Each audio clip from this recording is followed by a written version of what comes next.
Brett Snow. Un hombre fue reportado como desaparecido en Spokane, Washington. Los 4 perpetradores serían capturados y sentenciados, pero tomaría 8 años antes de que sus restos fueran identificados. En 2018 y 2020 se encontraron restos humanos, pero tardarían 2 años para que las pruebas de ADN confirmaran una coincidencia y otro año más para que los restos fueran vinculados a la persona desaparecida. Brett Robert Snow, de 32 años, fue reportado por primera vez como desaparecido en 2015 en Spokane, Washington. Los detectives creían que Brett había sido víctima de un asesinato. De hecho, descubrieron que el último ping activo de su celular fue cerca de una casa en la carretera Star en Newman Lake, que había sido registrada ese verano en busca de evidencia de tráfico de sustancias ilegales. A pesar de que no se encontró ningún cuerpo, acusaron a 4 personas en relación con el asesinato de Brett.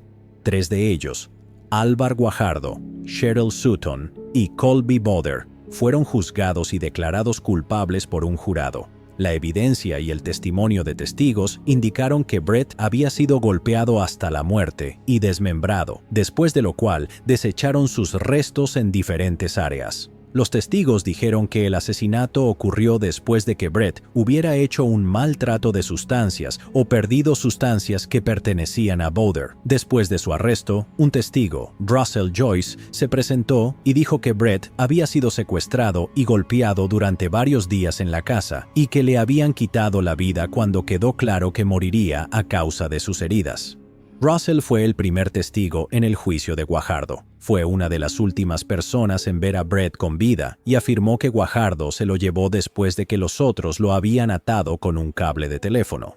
Russell también dijo que en los días siguientes escuchó lo que sonaba como herramientas eléctricas siendo usadas en el taller de la propiedad. Después de tocar la puerta, Guajardo le dijo que acababan de cazar un venado. Dijo que luego fue amenazado por Guajardo, lo que contribuyó a que no acudiera a la policía inicialmente. A Russell se le otorgó un acuerdo que le concedía inmunidad por su cooperación, una búsqueda forense en el garaje de la casa en la carretera Star, que fue vendida a nuevos dueños en 2016, reveló el ADN de Brett. Guajardo fue sentenciado a 47 años de prisión en la penitenciaría del estado de Washington en Walla Walla. Boder fue sentenciado a 29 años de cárcel en el Centro Correccional de Washington en Shelton. Sutton fue sentenciada a 31 años de prisión, pero está en medio de cumplir su sentencia federal por tráfico de sustancias ilegales en una instalación en Waseca, Minnesota. En marzo del 2021, un cuarto hombre acusado, Kenneth Stone, aceptó un acuerdo de culpabilidad. En su audiencia de sentencia, se desmoronó y le dijo a la madre de Brett, Lori, si lo supiera, le diría dónde está Brett. Fue sentenciado a 22 años. La madre, hermana y otros familiares de Brett estuvieron en la corte todos los días. Se podían ver lágrimas tan pronto como escucharon la palabra culpable. Mientras la familia Snow dijo que estaban agradecidos por la justicia, anhelaban encontrar sus restos para darle un entierro adecuado. Lori dijo, solo denos una parte de Brett, solo un poco, para que podamos darle un descanso adecuado. Sería mucho más fácil si lo supiéramos. Solo puedo esperar que alguien se presente y nos diga. Para el año 2023, Lori admitió que la esperanza de encontrar a Brett se desvanecía rápidamente. Entonces, un día, aparentemente de la nada, el teléfono de Lori sonó. Ella dijo, cuando recibí esa llamada, fue un gran shock. Era una llamada que no pensé que recibiría. Era el detective que trabajó incansablemente en el caso, quien le informó que el ADN había confirmado que los restos encontrados en el río Spokane eran de hecho los de su hijo.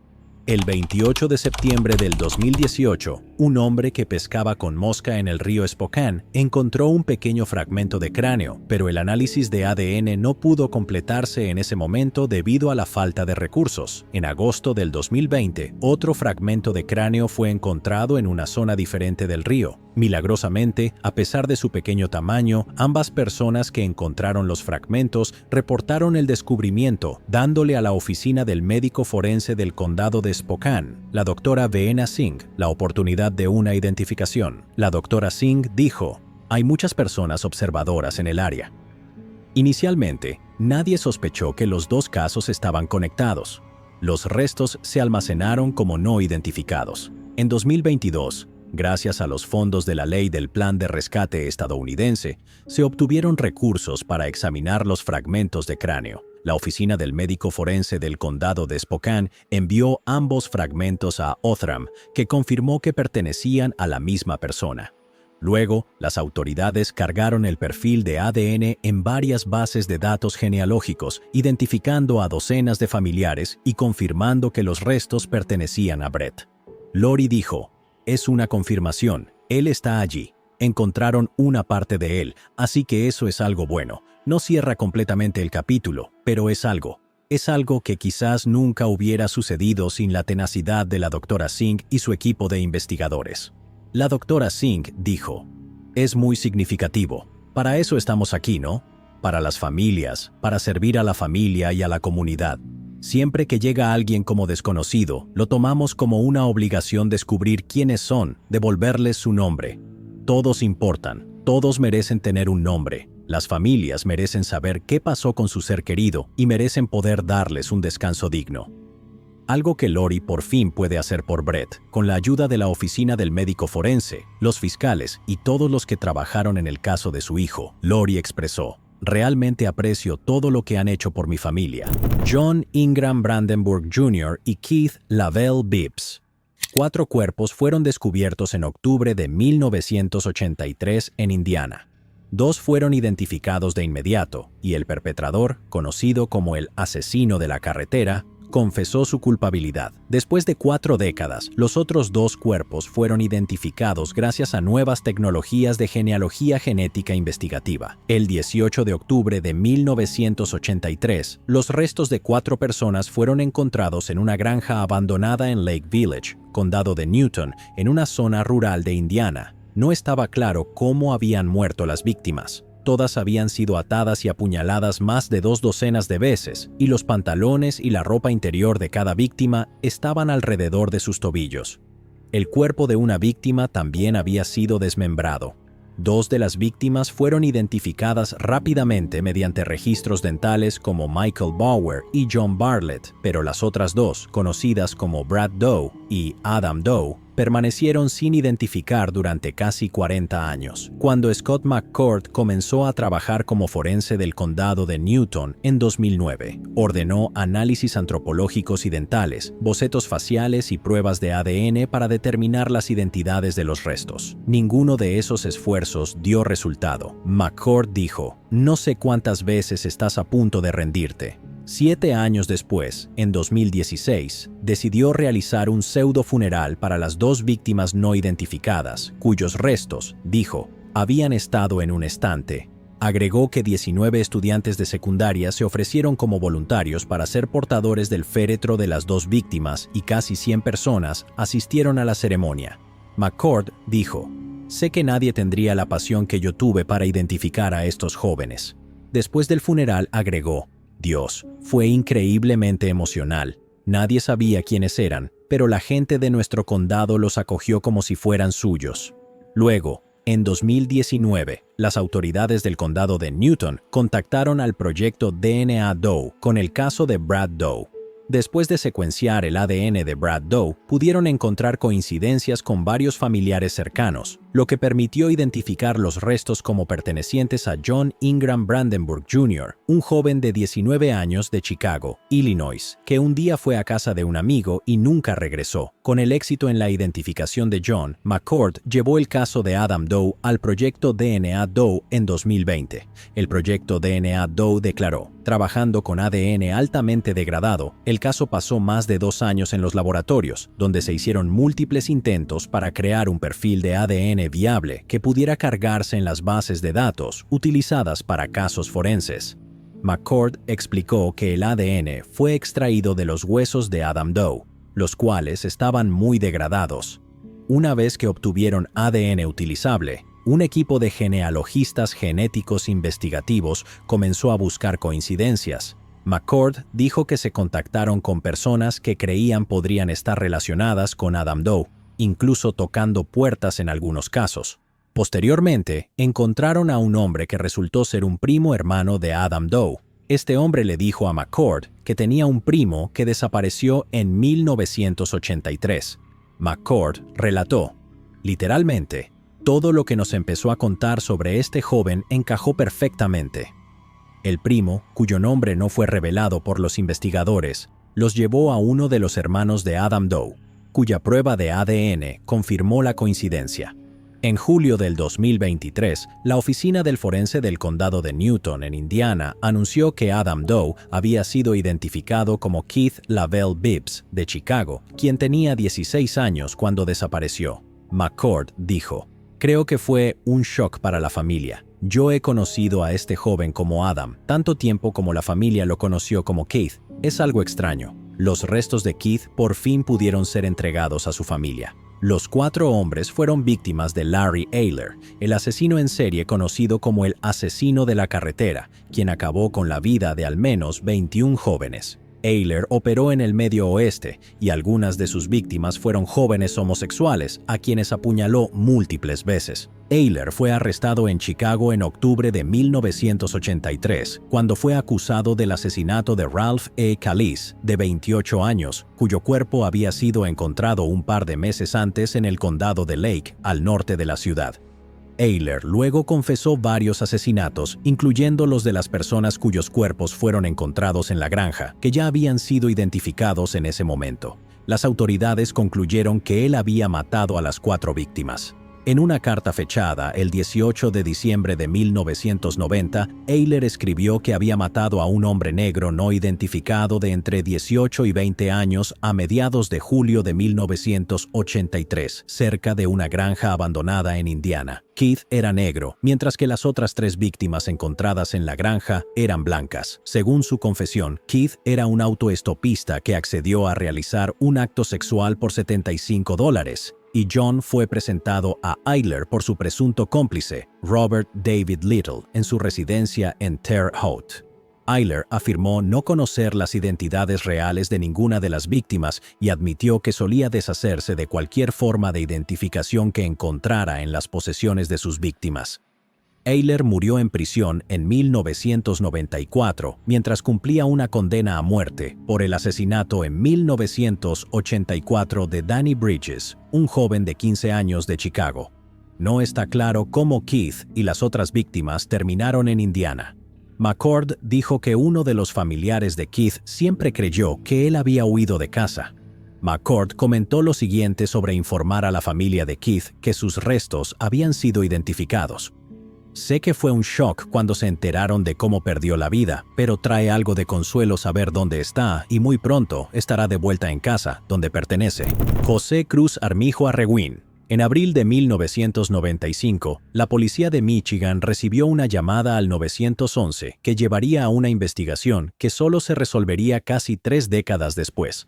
El perpetrador, un padre de 4 hijos, huyó del país y solo fue encontrado gracias a la ayuda de la tecnología, brindando algo de resolución a una familia que sufrió una terrible tragedia. El 24 de abril de 1995, alrededor de las 6:30 de la mañana, la policía recibió una llamada desde un teléfono público en Laveton, Michigan. La persona que llamó informó que se había cometido un crimen y guió a los agentes hasta el cuerpo de la víctima, que había sido abandonado en el estacionamiento de un viñedo en la avenida 92 y la calle 36 en Decatur Township. La víctima fue identificada como José Cruz Armijo Arreguín, de 30 años. Los testigos dijeron que un hombre que había estado bebiendo le disparó a José dentro de una camioneta. La persona que llamó al 911 era el conductor, Juan Luis Solís Reina, quien fue nombrado sospechoso días después de iniciada la investigación. Sin embargo, Solís Reina huyó de la policía.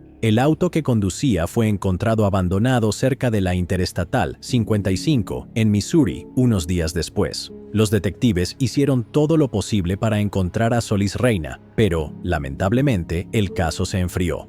Un avance llegaría casi 24 años después. Los investigadores reabrieron el caso en febrero del 2019 y por fin, después de 27 años, en mayo del 2022, Solís Reina fue arrestado después de que las autoridades del condado de Van Buren se unieran al FBI y lo localizaran en Monterrey, México, donde vivía con su familia. Utilizaron tecnología para rastrearlo y 5 meses después fue extraditado. El abogado de Solís Reina, Richard Catalino, habló en su nombre en la corte. El señor Solís Reina me dijo que reconoce que nada de lo que diga o haga puede devolverle la vida al señor Armijo. Lamenta la muerte de su amigo y siente un profundo remordimiento por las consecuencias que esto ha tenido para la familia del señor Armijo durante todos estos años. El 28 de julio del 2023, después de aproximadamente 2 horas de deliberación, un jurado lo declaró culpable de homicidio en segundo grado y posesión de un arma de fuego durante la comisión de un delito. Ambos hombres se conocían y eran trabajadores migrantes temporales en el condado de Van Buren. José tenía 4 hijos, incluyendo 3 hijas. Su hija Lisbeth, que tenía 3 años en el momento del asesinato de su padre, dijo que la familia no tenía idea de qué había llevado al crimen. Una declaración de su hija mayor, Sandra, leída en la corte, decía: «La muerte de mi padre fue lo peor que nos pudo haber pasado. Dejó a mi madre criando a 4 hijos sola. Vinimos a este país en busca de una vida mejor con nuestros padres, y poco después, él nos arrebató a nuestro padre. Durante muchos años, vivimos con miedo y muchas preguntas sin respuesta. ¿Por qué lo hizo? ¿Por qué le quitó la vida a nuestro padre?». En una declaración leída por un defensor de las víctimas, su esposa, Amada, dijo que luchó por criar a sus hijos sola después de su muerte. «He luchado emocional y mentalmente, ya que mi alma gemela fue arrancada de mi vida antes de tiempo». Ana, la hija menor de José, le dijo a la corte: «Escuchaba historias de mi familia en México sobre cómo Solís Reina vivía su vida al máximo, y siempre me preguntaba por qué nadie hacía nada al respecto».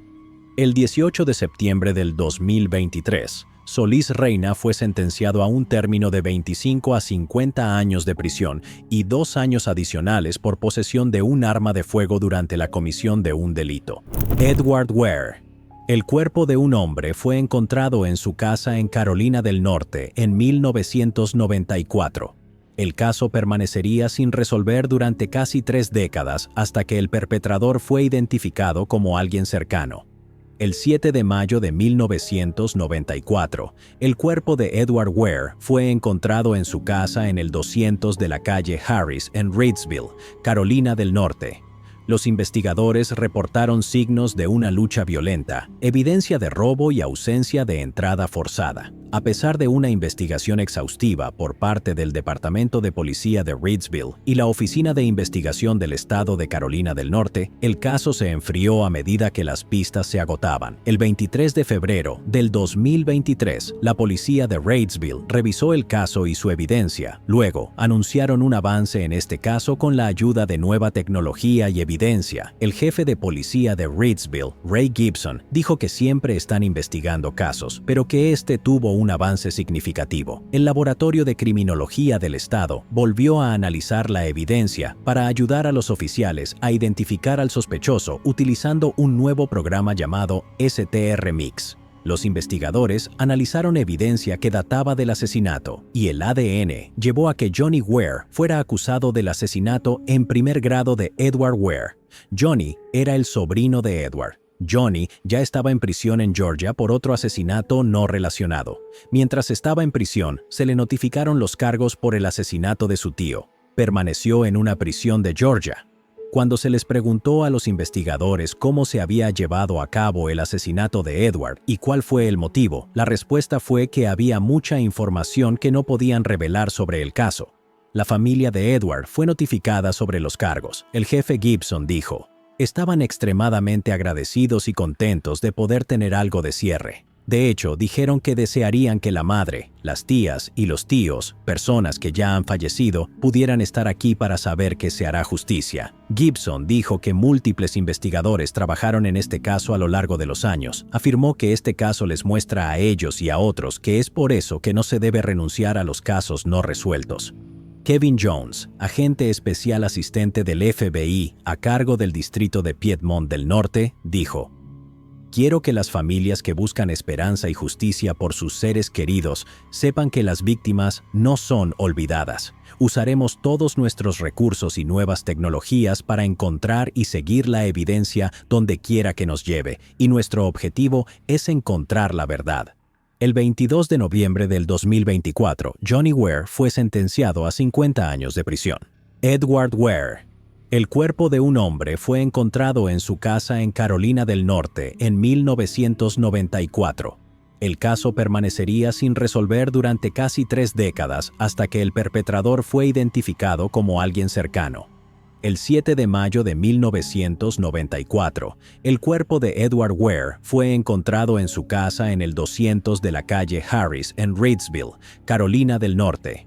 Los investigadores reportaron signos de una lucha violenta, evidencia de robo y ausencia de entrada forzada. A pesar de una investigación exhaustiva por parte del Departamento de Policía de Reidsville y la Oficina de Investigación del Estado de Carolina del Norte, el caso se enfrió a medida que las pistas se agotaban. El 23 de febrero del 2023, la policía de Reidsville revisó el caso y su evidencia. Luego, anunciaron un avance en este caso con la ayuda de nueva tecnología y evidencia. El jefe de policía de Reidsville, Ray Gibson, dijo que siempre están investigando casos, pero que este tuvo un avance significativo. El Laboratorio de Criminología del Estado volvió a analizar la evidencia para ayudar a los oficiales a identificar al sospechoso utilizando un nuevo programa llamado STR-Mix. Los investigadores analizaron evidencia que databa del asesinato y el ADN llevó a que Johnny Ware fuera acusado del asesinato en primer grado de Edward Ware.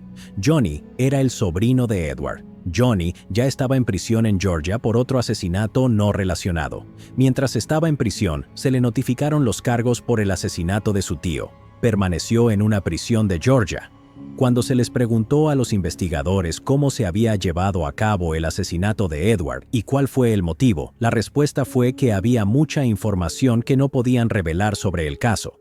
La familia de Edward fue notificada sobre los cargos. El jefe Gibson dijo: estaban extremadamente agradecidos y contentos de poder tener algo de cierre. De hecho, dijeron que desearían que la madre, las tías y los tíos, personas que ya han fallecido, pudieran estar aquí para saber que se hará justicia. Gibson dijo que múltiples investigadores trabajaron en este caso a lo largo de los años. Afirmó que este caso les muestra a ellos y a otros que es por eso que no se debe renunciar a los casos no resueltos. Kevin Jones, agente especial asistente del FBI a cargo del distrito de Piedmont del Norte, dijo: quiero que las familias que buscan esperanza y justicia por sus seres queridos sepan que las víctimas no son olvidadas. Usaremos todos nuestros recursos y nuevas tecnologías para encontrar y seguir la evidencia donde quiera que nos lleve, y nuestro objetivo es encontrar la verdad. El 22 de noviembre del 2024, Johnny Ware fue sentenciado a 50 años de prisión. Linda Rae Jacobs. La policía de Monterey, California, nunca esperó el interesante caso que llegaría a sus manos en 2014. El cuerpo de una mujer descubierto llevaría a otro cuerpo encontrado en una caja debajo de la mesa de una cocina, y además, como si lo anterior no hubiera sido suficiente, se descubrió una nueva identidad. En febrero del 2014, el Departamento de Policía de Monterrey respondió a la muerte de una mujer en el 1100 de la calle 4th en Monterey, California. La mujer, identificada por su licencia de conducir de California como Francesca Linda Jacobs, con una fecha de nacimiento en 1955, había fallecido por inanición. No se sospechaba de un crimen. Como parte de la investigación, los oficiales del Departamento de Policía de Monterrey y la Oficina del Forense del Condado de Monterey encontraron los restos descompuestos de otra persona dentro de una caja debajo de la mesa de la cocina. Francesca Jacobs había dejado un testamento escrito a mano en el que nombraba a la mujer en la caja como su madre, Ida Florence Jacobs.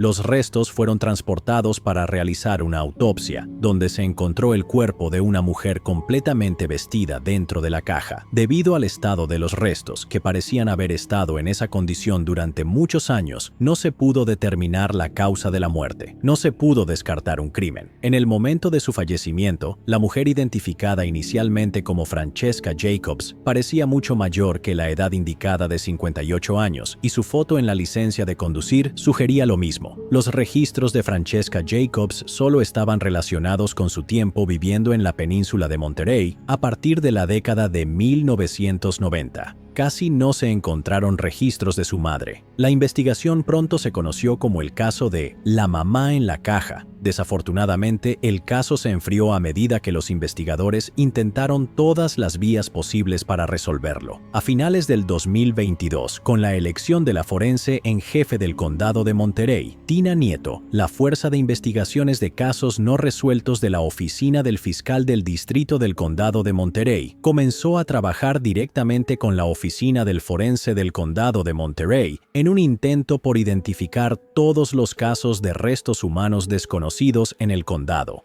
Esto incluyó el caso de Monterey, conocido como el caso de la mamá en la caja, y Francesca Jacobs, cuyas verdaderas identidades no se habían establecido. 8 años después, en 2022, la Oficina del Fiscal del Distrito del Condado de Monterey, en colaboración con la Oficina del Forense del Condado de Monterey y el Departamento de Justicia de California, envió evidencia forense a un Othram con la esperanza de que las pruebas avanzadas de ADN pudieran ayudar a identificar a ambas mujeres. Los científicos de Othram desarrollaron extractos de ADN a partir de la evidencia forense y utilizaron secuenciación genómica de grado forense para desarrollar perfiles de ADN completos para las mujeres desconocidas. La financiación para las pruebas de ADN y la investigación de genealogía forense en este caso fue proporcionada a través del programa de financiamiento Roads to Justice. El equipo de genealogía de Othram utilizó los perfiles en una búsqueda de genealogía forense y devolvió pistas investigativas a las fuerzas del orden para una investigación de seguimiento. La investigación de seguimiento llevó a los investigadores a familiares de las fallecidas, incluido un exesposo de la mujer que afirmaba ser Francesca Jacobs. En agosto del 2023, los investigadores pudieron determinar que la mujer que se había hecho pasar por Francesca Jacobs, nacida en 1955, era en realidad Linda Ray Jacobs, nacida en 1942. El Departamento de Justicia de California pudo confirmar mediante pruebas de ADN que Linda Ray Jacobs e Ida Florence Jacobs eran, en efecto, madre e hija. Como parte de su investigación, los detectives descubrieron que Linda Ray e Ida compartieron un vínculo inusualmente fuerte durante toda su vida. Las razones por las que Linda Ray Jacobs asumió una nueva identidad o por qué guardó los restos de su madre en una caja debajo de la mesa de la cocina siguen siendo desconocidas y puede que nunca se sepan. Rachel Lee Ward. En 1983, una adolescente desapareció en Red Bluff, California. Su cuerpo fue encontrado el mismo día, pero después de una confesión falsa y rumores, la tecnología avanzada de ADN permitió identificar al perpetrador. El 3 de marzo de 1983, Rachel Lee Ward, de 14 años, fue secuestrada mientras caminaba hacia la escuela en Red Bluff. Más tarde, esa misma mañana, después de que Rachel desapareciera, los detectives del sheriff fueron llamados al área de la carretera Pine Creek, al oeste de Red Bluff, donde encontraron el cuerpo de una joven que había sido atada, agredida y disparada. El cuerpo fue identificado como el de Rachel Ward. Durante las primeras fases de la investigación, la oficina del sheriff examinó a numerosos sospechosos potenciales, vehículos sospechosos y recibió una abrumadora cantidad de pistas. Los detectives también entrevistaron a muchas personas y las evaluaron por posible participación. En un momento dado, Henry Lee Lucas, conocido como el confesor serial, se atribuyó la responsabilidad de la muerte de Rachel, pero los detectives lo descartaron debido a inconsistencias en su confesión. También circulaban rumores en el pueblo, incluido uno que implicaba al sheriff de la época, pero no había evidencia que respaldara esos rumores. Los detectives continuaron entrevistando a testigos, siguieron pistas y tomaron muestras de ADN. A medida que la tecnología de ADN avanzaba, los funcionarios volvieron a enviar evidencia para su análisis, pero sin éxito. Con los años, el caso tuvo varios giros, pero el trabajo continuó incluso cuando nuevos detectives se involucraron. Casi 4 décadas después, en 2022, los detectives discutieron un nuevo enfoque investigativo que involucraba el desarrollo de pistas a partir de árboles genealógicos construidos usando genealogía investigativa. Los detectives descubrieron que una hebra de cabello sin raíz recuperada de la víctima, pero que no le pertenecía, podía ser analizada para obtener una posible pista. A través de este nuevo análisis de ADN ancestral, la oficina del sheriff también recibió asistencia del FBI y del Departamento de Justicia de California para desarrollar pistas usando el nuevo enfoque genealógico. Luego, la oficina del sheriff contrató a Astrea Forensics y envió la hebra de cabello recolectada anteriormente. Los resultados dieron a los investigadores un nuevo sospechoso, Johnny Lee Coy, un ex residente de Red Bluff que había sido condenado por secuestrar y agredir a una mujer de 21 años en el condado de Tehama en 1989. La oficina del sheriff de Tehama dijo en un comunicado de prensa: "Esto no habría sido posible sin el trabajo duro y dedicado de los detectives a lo largo de los años, quienes pasaron incontables horas tratando de obtener justicia para Rachel Ward". Coy fue sentenciado a 2 cadenas perpetuas en prisión, donde falleció en 2019. El ADN recolectado hasta ese momento no era específico de Coy, por lo que los detectives necesitaban la ayuda de la familia de Coy para precisar la coincidencia de ADN. Los funcionarios dijeron que los detectives localizaron a varios familiares y les explicaron la situación. Los familiares accedieron a ayudar y proporcionaron voluntariamente una muestra de ADN para compararla con el ADN recuperado de la evidencia encontrada en 1983. Las pruebas de laboratorio del Departamento de Justicia de California concluyeron que el ADN recuperado en 1983 era de un pariente cercano de la familia.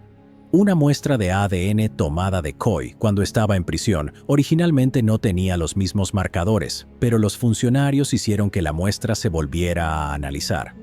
En octubre del 2023, la oficina del sheriff fue notificada de que el ADN de la hebra de cabello coincidía con el de Coy. Los funcionarios de la oficina del fiscal del condado de Tehama concluyeron que, si Coy aún estuviera vivo, habría suficiente evidencia para acusarlo de la agresión y el asesinato de Rachel. Los funcionarios dijeron que la oficina del sheriff del condado de Tehama está complacida de ofrecerle a la familia de Rachel Ward un cierre, en este caso, después de todos estos años. También estamos contentos de poder limpiar el nombre del ex-sheriff de cualquier implicación criminal en este caso. La hermana de Rachel, Andrea Gum, expresó cómo se sintió al saber que Coy no estaba vivo para responder por sus crímenes. Ella dijo: "No puedes gritarle o decirle lo que te quitó, y eso es realmente difícil". También explicó que, aunque es bueno tener un cierre, eso no va a devolverle a su hermana. No la va a traer de vuelta, no va a cambiar nada. Supongo que, en cierto sentido, saber que él ha fallecido, la persona que realmente le quitó la vida, es un alivio. Yvonne Leroux. El cuerpo sin vida de Yvonne Leroux fue encontrado en 1972 en Canadá. El ADN encontrado en la escena solo sería analizado más de 5 décadas después.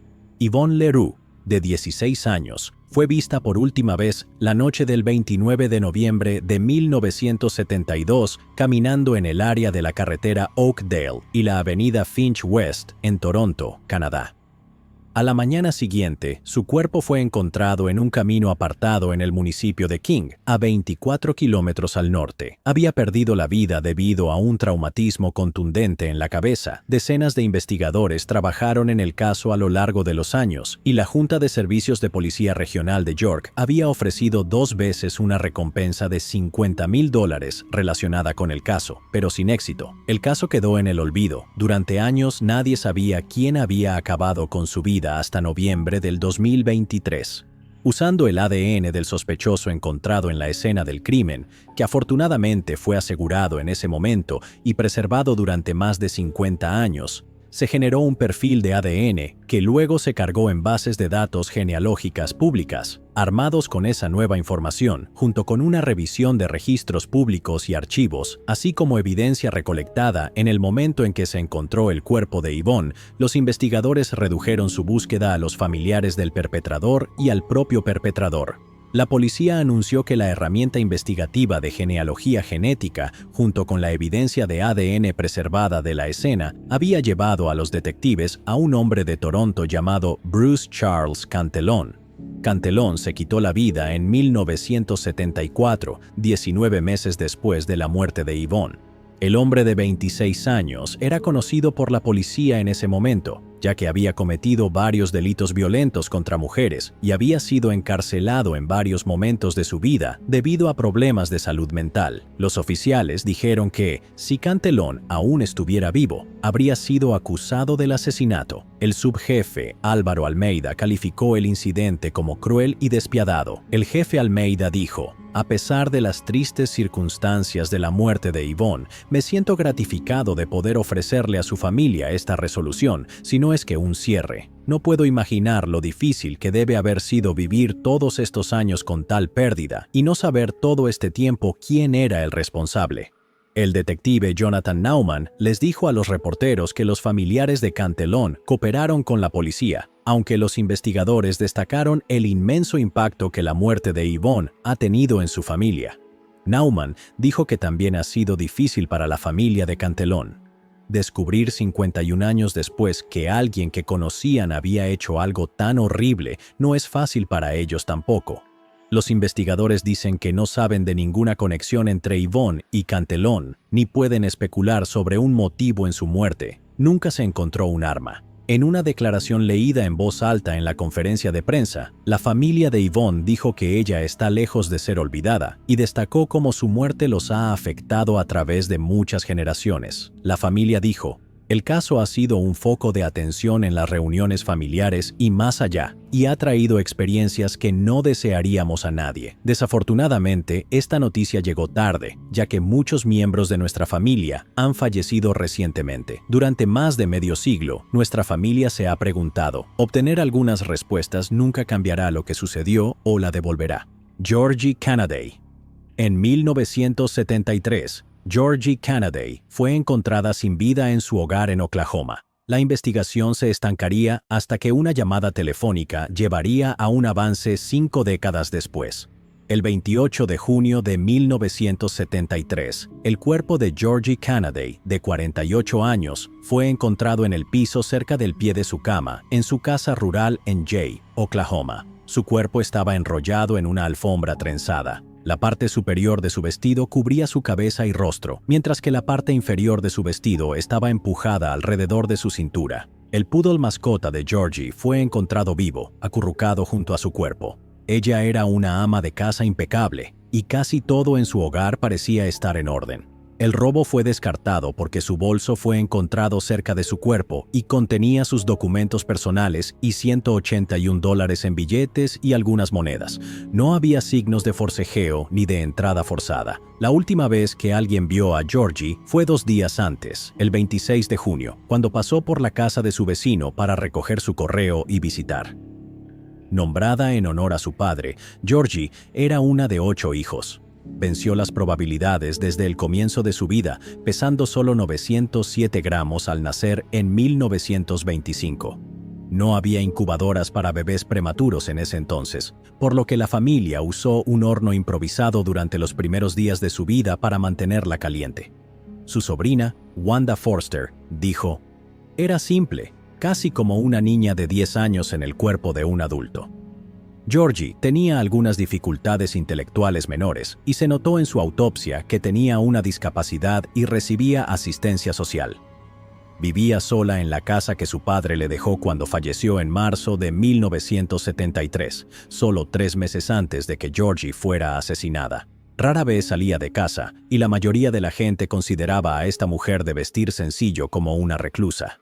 En las últimas semanas de su vida, confió en sus vecinos Johnny y Francis Bird, que estaba preocupada por tener que mudarse y dejar su hogar. También le confió a otra vecina, Elizabeth Landrum, que, aunque amaba a su familia, no quería mudarse a la casa de su hermana en Spavinoe y temía que alguien quemara su casa, ya que un mes antes la casa de un vecino había sido destruida por un incendio. Durante décadas, la Oficina de Investigación del Estado de Oklahoma clasificó el caso de Georgie como un caso no resuelto abierto e inactivo. 48 años después del crimen, en 2021, el sheriff del condado de Delaware, James Beck, formó una unidad de casos no resueltos para revisar varios casos sin resolver del condado de Delaware, cumpliendo una promesa de campaña.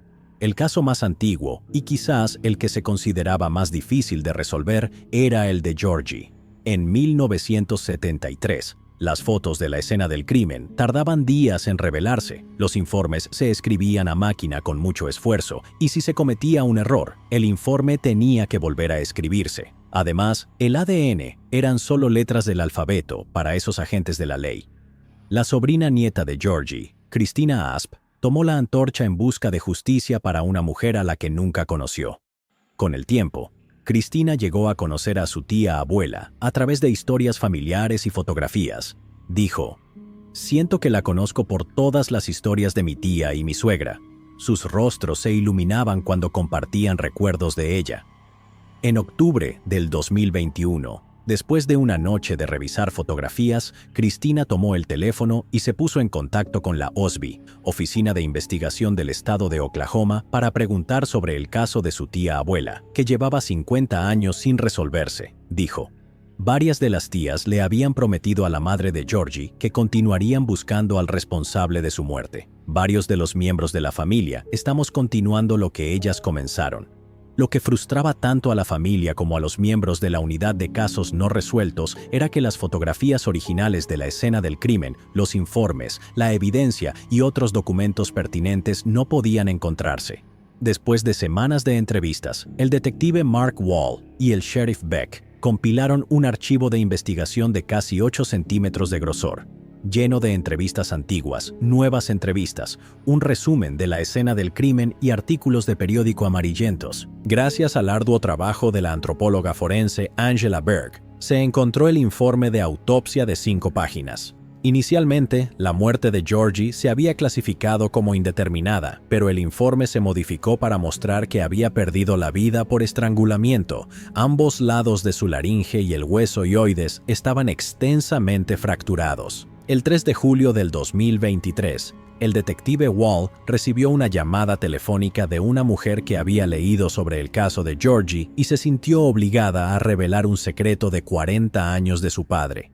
El detective Wall dijo: «Los padres de esta mujer habían comprado la antigua casa de los Cannaday y se habían hecho buenos amigos con un vecino que falleció de cáncer. Este vecino, antes de morir, les confesó a sus padres que años atrás había escuchado la confesión de un hombre que vivía cerca de Georgie. El otro hombre le confesó que había acabado con la vida de Georgie junto con otros 2 hombres. No habían planeado matarla, pero las cosas se salieron de control y todo fue demasiado lejos». Esta confesión fue confirmada por una mujer que pidió permanecer en el anonimato.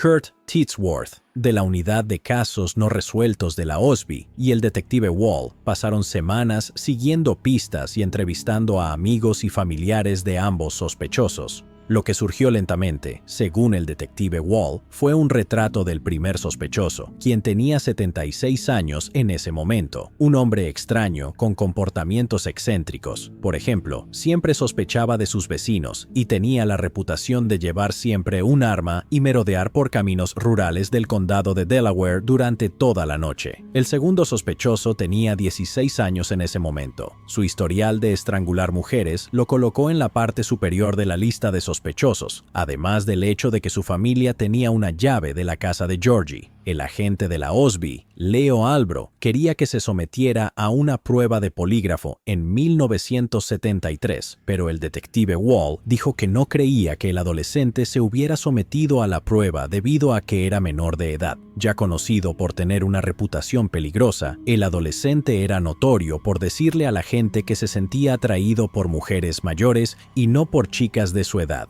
El primer sospechoso falleció en 1994 y el sospechoso menor de edad perdió la vida en 2020. El 7 de agosto se anunció que este caso frío de 50 años por fin se había resuelto. El sheriff Beck dijo: «Creemos que 2 hombres le quitaron la vida a Canaday. Ambos la conocían, ambos tenían historiales violentos y ambos vivían cerca». El detective Wall agregó: «Dado que uno de los sospechosos era menor de edad y ambos han fallecido, no podemos revelar sus nombres porque no podemos procesarlos». El sheriff Beck añadió: «Hemos contactado a la familia y les informamos que el caso está oficialmente cerrado. No poder liberar oficialmente sus nombres a la familia es frustrante para el sheriff. La familia siempre se ha preguntado qué hubiera pasado si ella se hubiera mudado con su hermana». Cristina dijo: «Es un final muy triste para una vida hermosa. Ella era muy amada y todos los que la conocieron quedaron devastados por cómo terminó su vida. Que esos hombres cumplan condena por su fallecimiento en el más allá». Susan Cahellenberg. Restos fueron encontrados en 1994 en Florida. El perpetrador confesó, pero no sabía su nombre. El caso se estancó hasta que fue identificada casi 3 décadas después.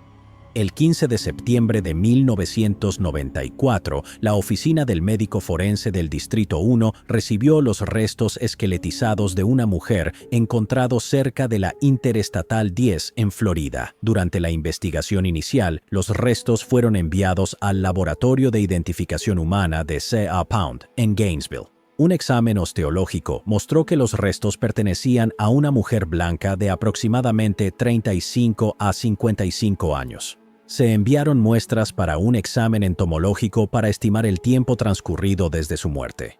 En febrero de 1996, Keith Jesperson, el perpetrador serial conocido nacionalmente como el asesino de la cara feliz, admitió a un investigador de la oficina del sheriff del condado de Okaloosa que él fue responsable de acabar con la vida de una Jane Doe en agosto de 1994 y de arrojar su cuerpo cerca de la salida Holt en la Interestatal 10. Le dijo al investigador Glenn Barbery que creía que el nombre de la mujer era Susan o Suzette. En 2007, un artista forense completó una nueva reconstrucción facial con la esperanza de identificar a la víctima, pero no generó pistas. En 2008, los restos fueron enviados para un examen antropológico adicional en la Universidad de West Florida. Las muestras se enviaron al laboratorio del FBI para análisis de ADN y se ingresaron en la base de datos nacional de ADN de personas desaparecidas.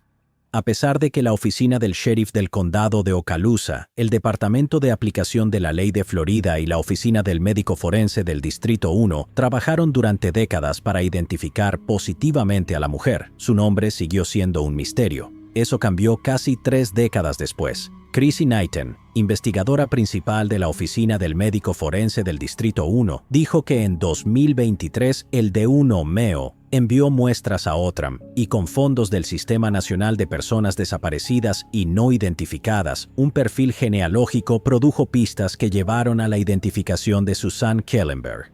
En septiembre, los investigadores del OXO, Kelly Henderson y Aaron Pittman, junto con Mark Sagar del FDLE y la fiscal auxiliar del estado Michelle Sandler, viajaron a la Penitenciaría Estatal de Oregón, donde Jesperson cumple actualmente 7 cadenas perpetuas por el asesinato de otras 7 mujeres en todo el país mientras trabajaba como camionero de larga distancia. Jesperson, que no estaba al tanto de la llegada del grupo hasta esa mañana, se reunió con ellos sin previo aviso y proporcionó detalles adicionales que las fuerzas del orden no conocían previamente. El sheriff Eric Aiden dijo: «A la fecha de hoy, Jesperson ha sido acusado del asesinato de Susan Kellenberg. Susan, que tenía 34 años en el momento de su muerte, tiene familiares en Wisconsin. Se ha notificado a sus familiares más cercanos, quienes expresaron gratitud por la perseverancia de los investigadores, la oficina del médico forense y el FDLE. También pidieron privacidad para sobrellevar este nuevo desarrollo». En la Penitenciaría Estatal de Oregón, Jesperson detalló nuevamente a los investigadores que conoció a la víctima en una parada de camiones cerca de Tampa en agosto de 1994 y que viajaron a un área de descanso en el Panhandle. Mientras estaban en el área de descanso, Jesperson estaba estacionado junto a un guardia de seguridad y la víctima estaba durmiendo en su cama. Cuando él se sentó a su lado, él dice que ella comenzó a gritar y no se detenía. Jesperson le dijo a los investigadores que no se le permitía llevar pasajeros no no autorizados en su camión y no quería llamar la atención del guardia de seguridad, así que la asfixió presionando su puño contra su cuello. Luego, colocó bridas alrededor de su garganta. Jesperson abandonó el área y condujo hasta la salida de Holt en la Interestatal 10, donde desechó su cuerpo. Fue encontrado por un grupo de trabajo de reclusos en una hilera de árboles el 14 de septiembre de 1994. Jesperson es conocido como el asesino de la cara feliz, debido a las cartas que escribió a los medios detallando sus crímenes, firmadas con una carita feliz. El sheriff Aiden dijo: «Gracias a los incansables esfuerzos de tantas personas durante tanto tiempo, los restos de Susan Kellenberg, la última víctima no identificada de los asesinatos de Jesperson en todo el país, por fin pueden salir de la oficina del médico forense y regresar a casa». Annie y Rosamond Smythe. Dos hermanas fueron encontradas sin vida en 1942 en Nueva Zelanda. El nieto del detective inicial resolvería el caso 40 años después, tras leer sobre el perpetrador en un libro. El 21 de agosto de 1942, Annie y Rosamond Smythe fueron encontradas sin vida por un vecino en su hogar del Ejército de Salvación en Wanganui, Nueva Zelanda. Ambas murieron a causa de múltiples lesiones en la cabeza infligidas con un hacha y, en el caso de Rosamond, quien perdió la vida en su cuarto, también se usó un atizador de hierro. La policía creía que fueron asesinadas 13 días antes. El 8 de agosto, la brigadier Annie Smythe, de 62 años, y su hermana Rosamond, de 74, vivían en el Salón del Ejército de Salvación del Pueblo. Annie, una evangelista ferviente, había pasado gran parte de su vida adulta como misionera en Japón y tenía un afecto especial por el país y su gente. Eso, junto con su carácter dominante, le supuso enemigos, especialmente cuando Nueva Zelanda estaba en guerra con Japón. En el funeral de las hermanas en Wellington, el comisionado del Ejército de Salvación, Haw Evans Smith, dijo que parecía que una persona vengativa había resentido la denuncia de Annie contra el pecado. Ella era conocida por atacar el mal e incluso podía ser considerada una mártir cristiana, mientras que Rosamond era amable, modesta y gentil. Durante la investigación, se reveló que dos visitantes habían estado en la casa, ambos el 9 de agosto. Uno era una mujer que pasó por la cocina de las Smythe sin notar el cuerpo de Annie en una silla Morris dañada. La visitante entró al salón a orar. El otro visitante era una niña de 8 años que había estado jugando con otros niños cerca. Entró a la casa, vio a Annie y siguió jugando, lanzando almohadas por la ventana a otros niños, quienes se las devolvían. No le contó a sus compañeros de juego ni a sus padres sobre el macabro hallazgo porque estaba demasiado asustada. La ropa de ambas mujeres estaba desordenada de una manera que sugería un motivo sexual, pero no había evidencia de agresión sexual, ni el robo parecía ser el motivo, ya que se encontró dinero en las posesiones de ambas hermanas. Los asesinatos fueron investigados por el detective Bruce Young, pero no logró llevar a nadie a juicio y murió en 1952 con el caso sin resolver. 30 años después, en 1982, el nieto de Bruce, Sherwood Young, estaba leyendo un libro del exabogado George Israel Joseph, titulado By Person or Persons Unknown, que mencionaba a un cliente suyo al que Joseph llamaba X.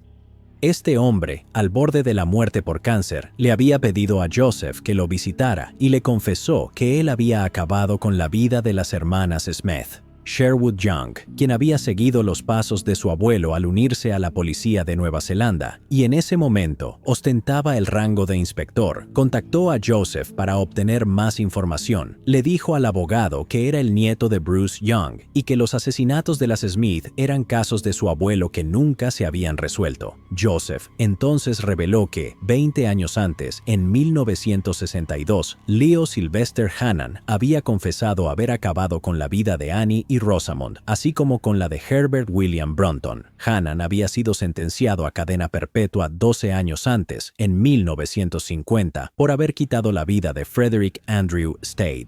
En octubre de 1962, Hannan falleció después de ser diagnosticado con cáncer terminal. Con esta información, Sherwood pudo resolver póstumamente los casos de su abuelo Bruce. También pudo confirmar que Hannan era un asesino en serie. Richard Bischel, La policía de Alameda, California, resolvió un crimen 45 años después de que ocurrió, gracias a la nueva tecnología. El 16 de marzo de 1977, Richard Bischel fue despertado por su hijo de 17 años a las 2:30 de la madrugada. Richard Jr., preocupado, le dijo a su padre que creía haber escuchado un ruido en el porche delantero de su casa en Alameda, California. Tenía razón. Afuera, ambos vieron a un ladrón merodeando la casa. Richard y su hijo persiguieron al ladrón por la calle. Richard padre iba bastante adelante de su hijo, pero cuando éste lo alcanzó, encontró a su padre apuñalado 10 veces en la acera de la avenida Lincoln. El sospechoso había desaparecido.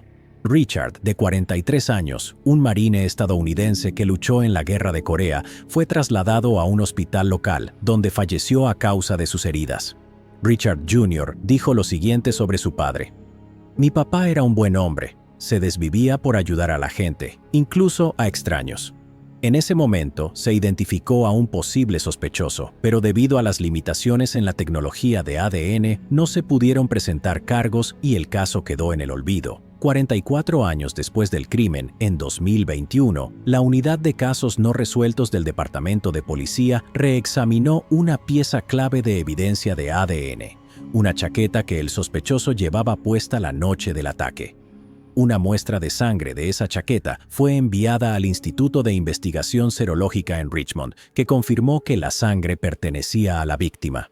Al año siguiente, en 2022, el caso por fin se resolvió y el perpetrador fue identificado como Richard Curley Bernard, quien tenía 23 años en el momento del crimen.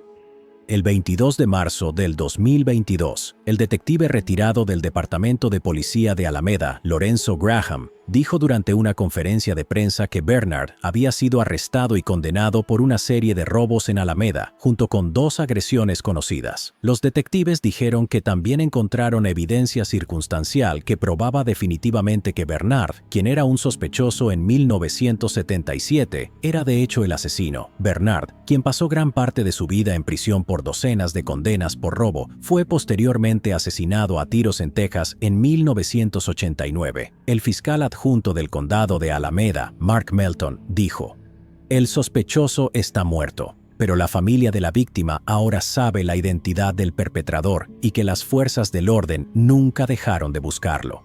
Richard Jr. dijo: «Estoy feliz de que hayamos llegado a una resolución final. Esto ha estado en mi mente durante los últimos 45 años. Ha sido un camino largo y difícil, pero estoy contento de que tengamos una resolución final a esto. En nombre de mi familia, mi difunta madre y mis 2 hermanos menores, me gustaría agradecer a todos. No sé si hay un cierre real, esto no cambia mucho, pero estamos agradecidos de tener una respuesta definitiva». Angelica Hadsell, una joven, perdió la vida y los detectives descubrieron que el perpetrador estaba muy cerca de ella.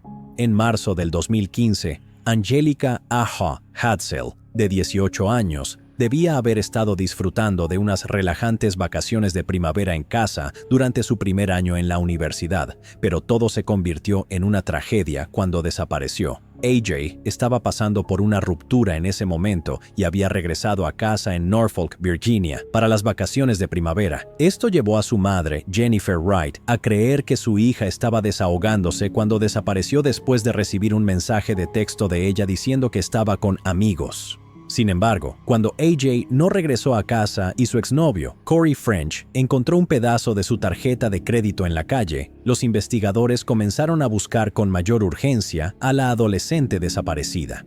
Inicialmente, los investigadores sospecharon de Corey, a quien el padrastro de AJ, Wesley Paul Hadsell, había acusado de volverse obsesivo con su hijastra. Wesley había adoptado a AJ porque ella estaba tramitando su permiso de conducir y nunca usó el apellido de su padre biológico. Wesley, quien tenía antecedentes penales que incluían condenas por robo a bancos, allanamiento y robo, fue proactivo en la búsqueda de su hijastra desaparecida. Durante la búsqueda, fue arrestado por allanar la casa de una persona, alegando que sospechaba que esa persona había secuestrado a AJ. Dijo lo siguiente después de su arresto: «Haría cualquier cosa por mi hija, mi esposa, mis hijos, y hacen que parezca que haría cualquier cosa para mantenerme fuera de problemas.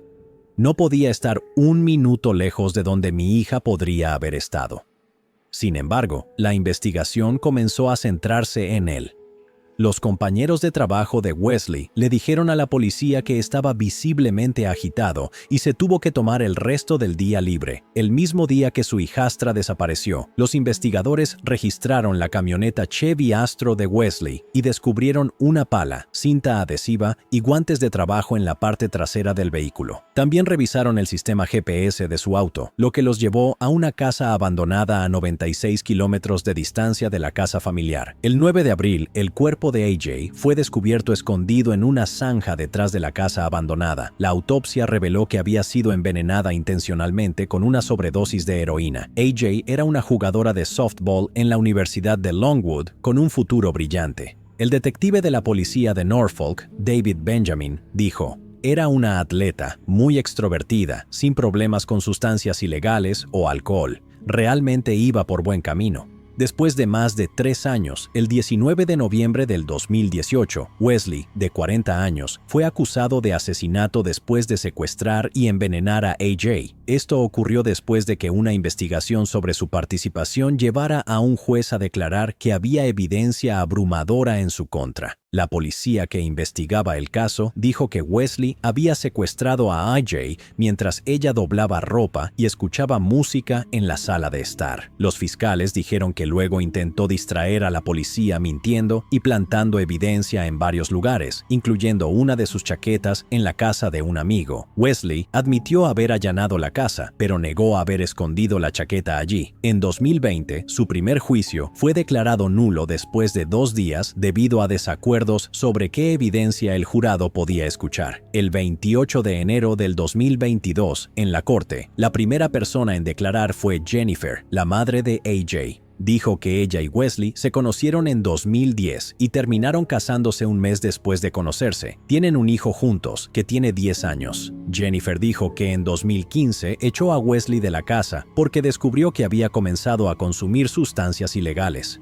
Él decidió quedarse en un hotel cerca de su hogar. Jennifer mencionó que incluso intentó hacer una intervención con Wesley, su madre y su sobrino. El 2 de marzo del 2015 recogió a AJ de la universidad. AJ era una estudiante de primer año con doble especialización en tecnología de la información y programación informática. Jennifer relató que el día que AJ desapareció, Wesley la llamó al trabajo para que dejara su camioneta personal y recogiera su camioneta de trabajo. Le dijo que dejara las llaves en el buzón por si AJ necesitaba salir. Cuando Jennifer llegó a casa, testificó que AJ ya no estaba, pero su billetera y su abrigo seguían en la casa. La familia también notó que faltaba algo de ropa de AJ y que había una nota en la mesa de la cocina. La nota decía: "Con todo lo que está pasando es mucho para manejar".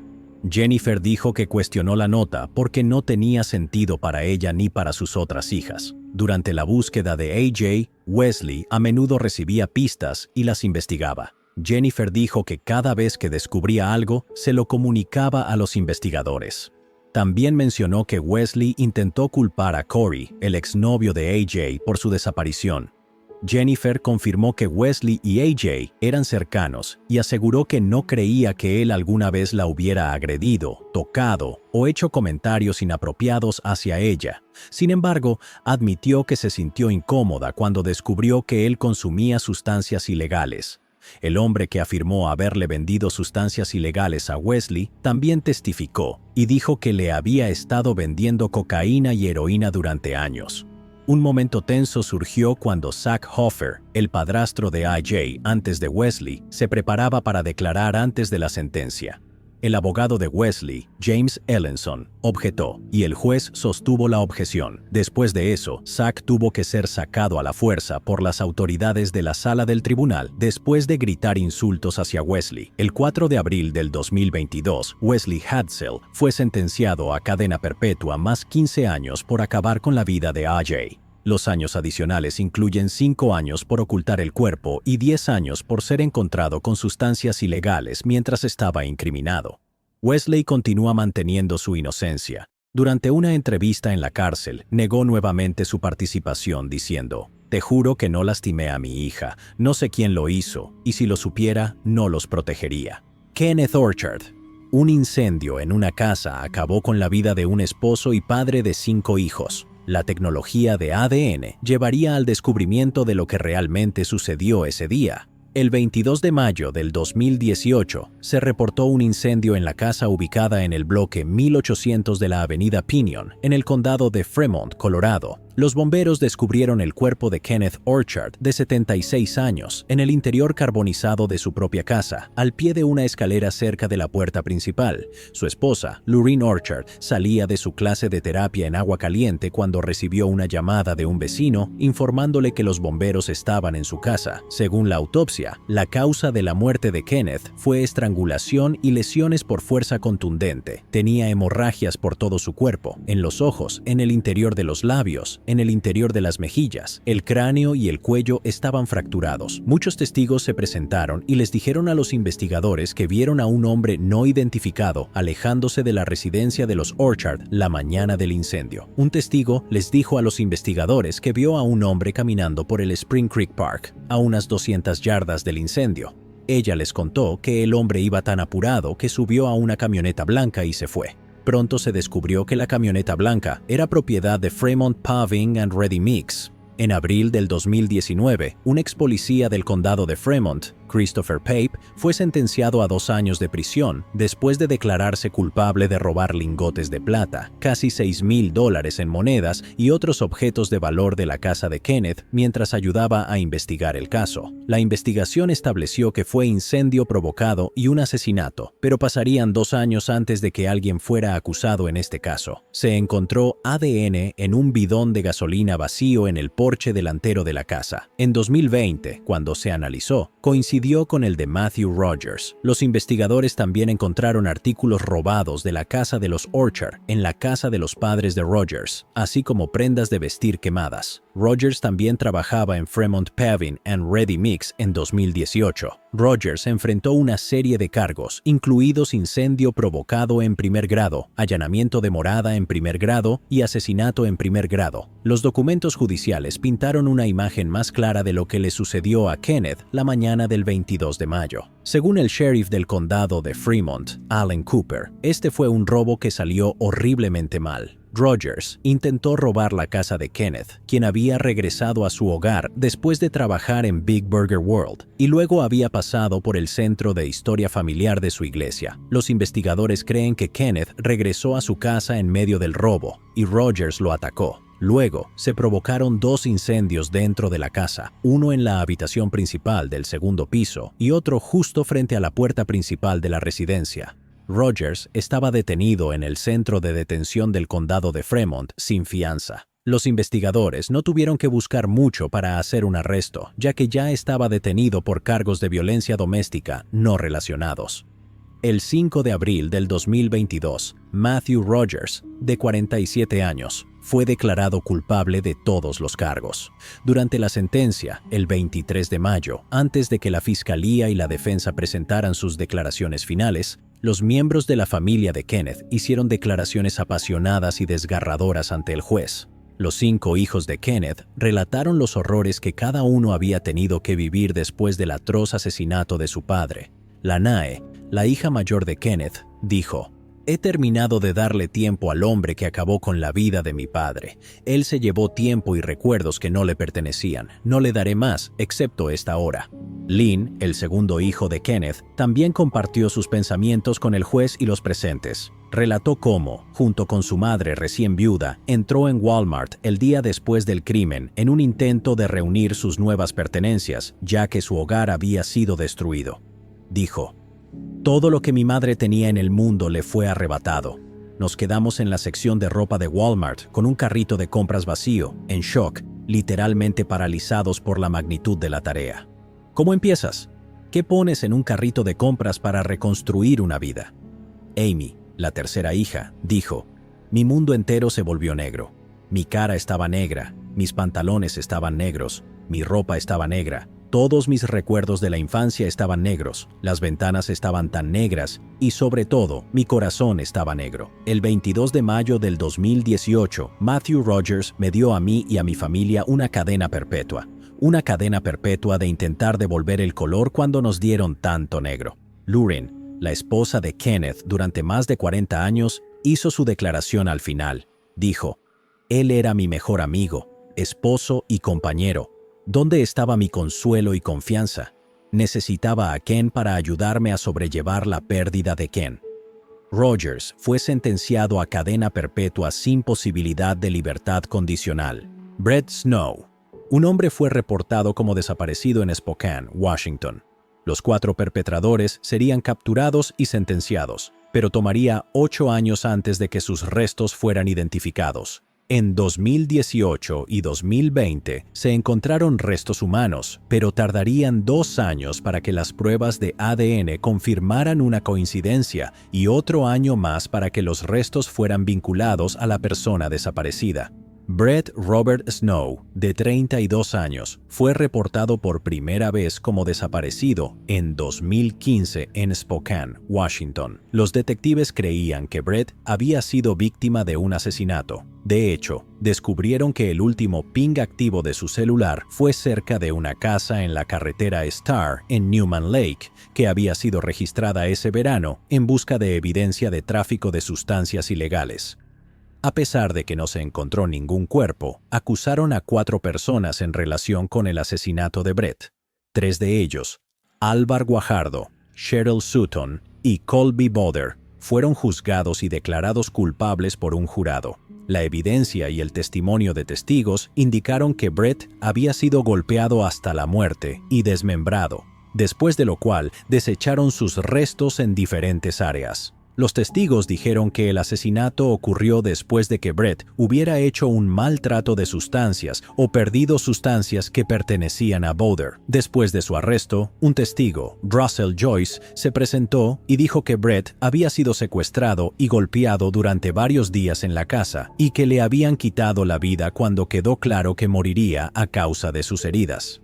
Russell fue el primer testigo en el juicio de Guajardo. Fue una de las últimas personas en ver a Brett con vida y afirmó que Guajardo se lo llevó después de que los otros lo habían atado con un cable de teléfono.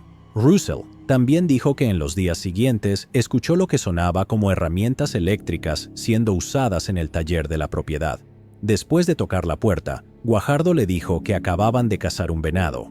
Dijo que luego fue amenazado por Guajardo, lo que contribuyó a que no acudiera a la policía inicialmente. A Russell se le otorgó un acuerdo que le concedía inmunidad por su cooperación, una búsqueda forense en el garaje de la casa en la carretera Star, que fue vendida a nuevos dueños en 2016, reveló el ADN de Brett. Guajardo fue sentenciado a 47 años de prisión en la penitenciaría del estado de Washington en Walla Walla. Boder fue sentenciado a 29 años de cárcel en el Centro Correccional de Washington en Shelton. Sutton fue sentenciada a 31 años de prisión, pero está en medio de cumplir su sentencia federal por tráfico de sustancias ilegales en una instalación en Waseca, Minnesota.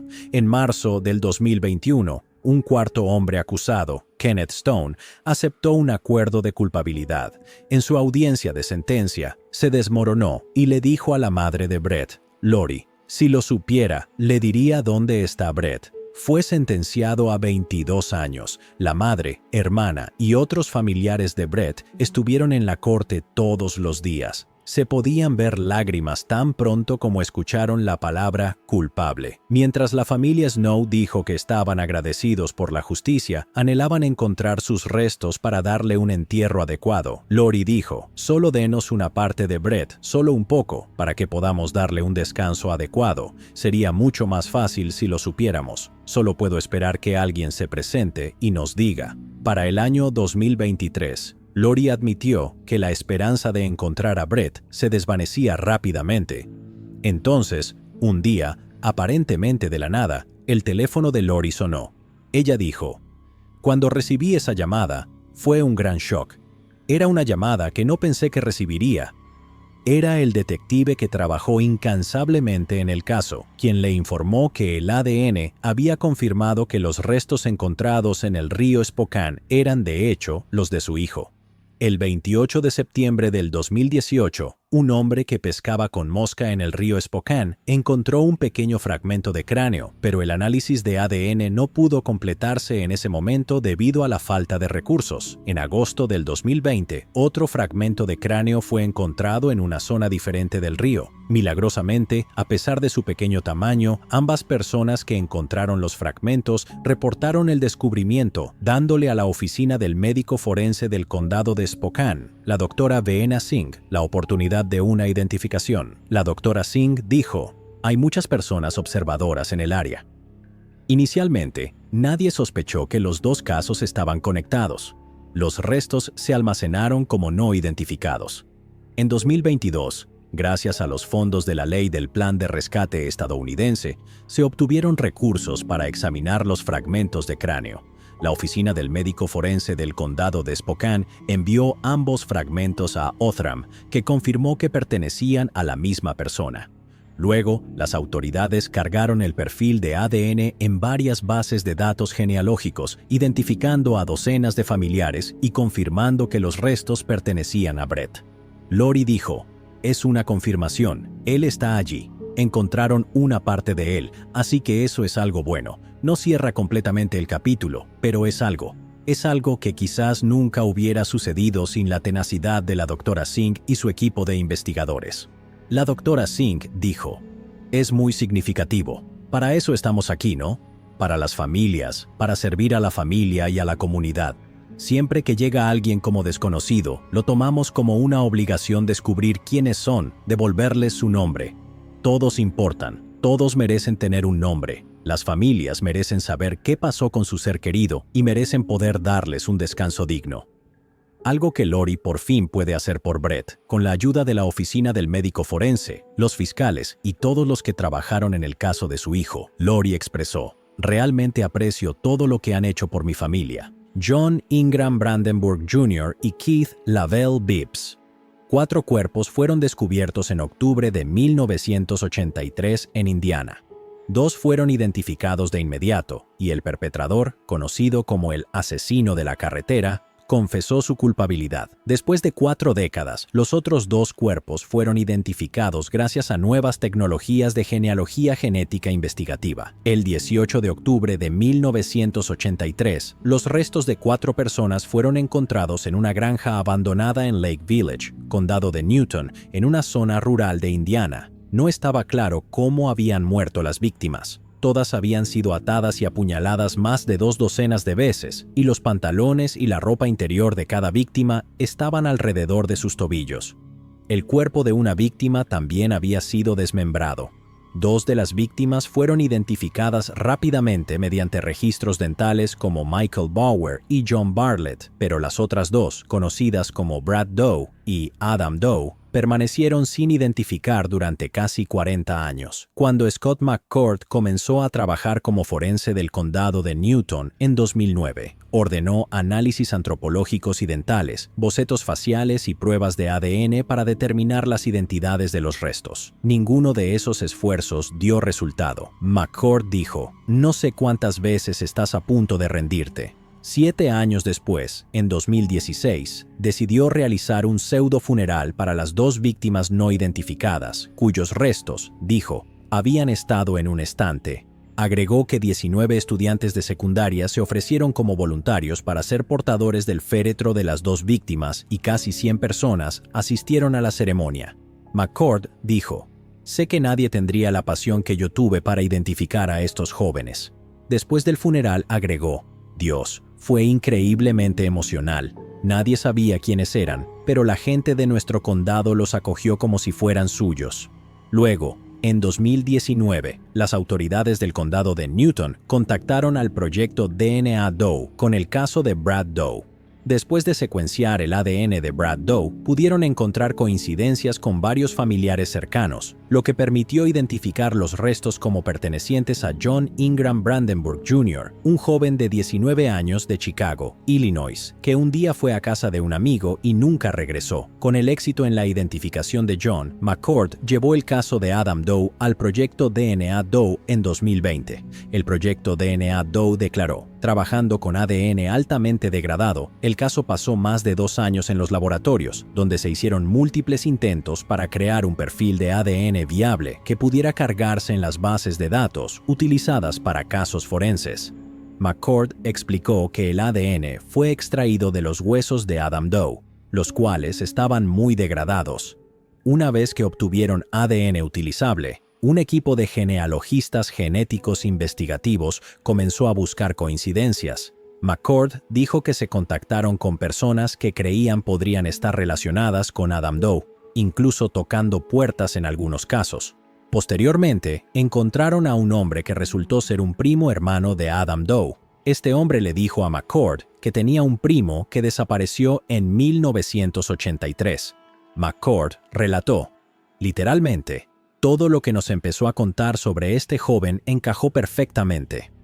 El primo, cuyo nombre no fue revelado por los investigadores, los llevó a uno de los hermanos de Adam Doe, cuya prueba de ADN confirmó la coincidencia.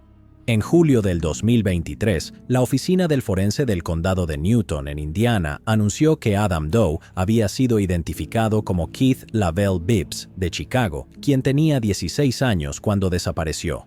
McCord dijo, «Creo que fue un shock para la familia. Yo he conocido a este joven como Adam, tanto tiempo como la familia lo conoció como Keith. Es algo extraño. Los restos de Keith por fin pudieron ser entregados a su familia». Los 4 hombres fueron víctimas de Larry Eyler, el asesino en serie conocido como el asesino de la carretera, quien acabó con la vida de al menos 21 jóvenes. Eyler operó en el Medio Oeste y algunas de sus víctimas fueron jóvenes homosexuales a quienes apuñaló múltiples veces. Eyler fue arrestado en Chicago en octubre de 1983, cuando fue acusado del asesinato de Ralph E. Callis, de 28 años, cuyo cuerpo había sido encontrado un par de meses antes en el condado de Lake, al norte de la ciudad. Eyler luego confesó varios asesinatos, incluyendo los de las personas cuyos cuerpos fueron encontrados en la granja, que ya habían sido identificados en ese momento. Las autoridades concluyeron que él había matado a las 4 víctimas.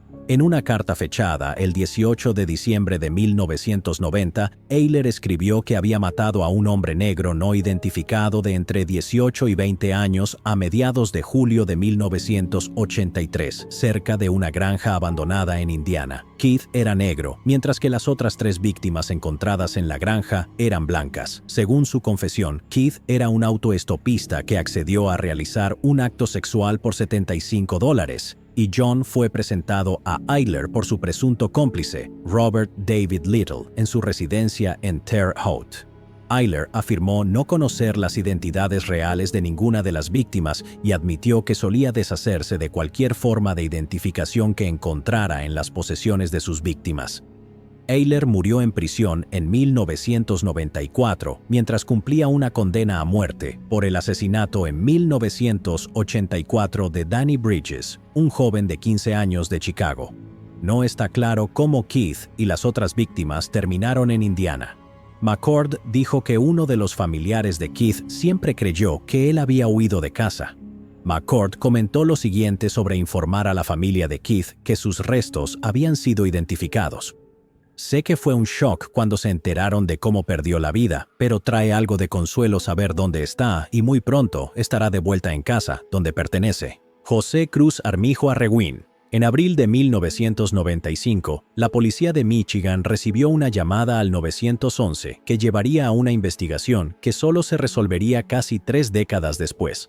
El perpetrador, un padre de 4 hijos, huyó del país y solo fue encontrado gracias a la ayuda de la tecnología, brindando algo de resolución a una familia que sufrió una terrible tragedia. El 24 de abril de 1995, alrededor de las 6:30 de la mañana, la policía recibió una llamada desde un teléfono público en Laveton, Michigan. La persona que llamó informó que se había cometido un crimen y guió a los agentes hasta el cuerpo de la víctima, que había sido abandonado en el estacionamiento de un viñedo en la Avenida 92 y la calle 36 en Decatur Township. La víctima fue identificada como José Cruz Armijo Arreguín, de 30 años. Los testigos dijeron que un hombre que había estado bebiendo le disparó a José dentro de una camioneta. La persona que llamó al 911 era el conductor, Juan Luis Solís Reina, quien fue nombrado sospechoso días después de iniciada la investigación. Sin embargo, Solís Reina huyó de la policía. El auto que conducía fue encontrado abandonado cerca de la Interestatal 55 en Missouri unos días después. Los detectives hicieron todo lo posible para encontrar a Solís Reina, pero, lamentablemente, el caso se enfrió.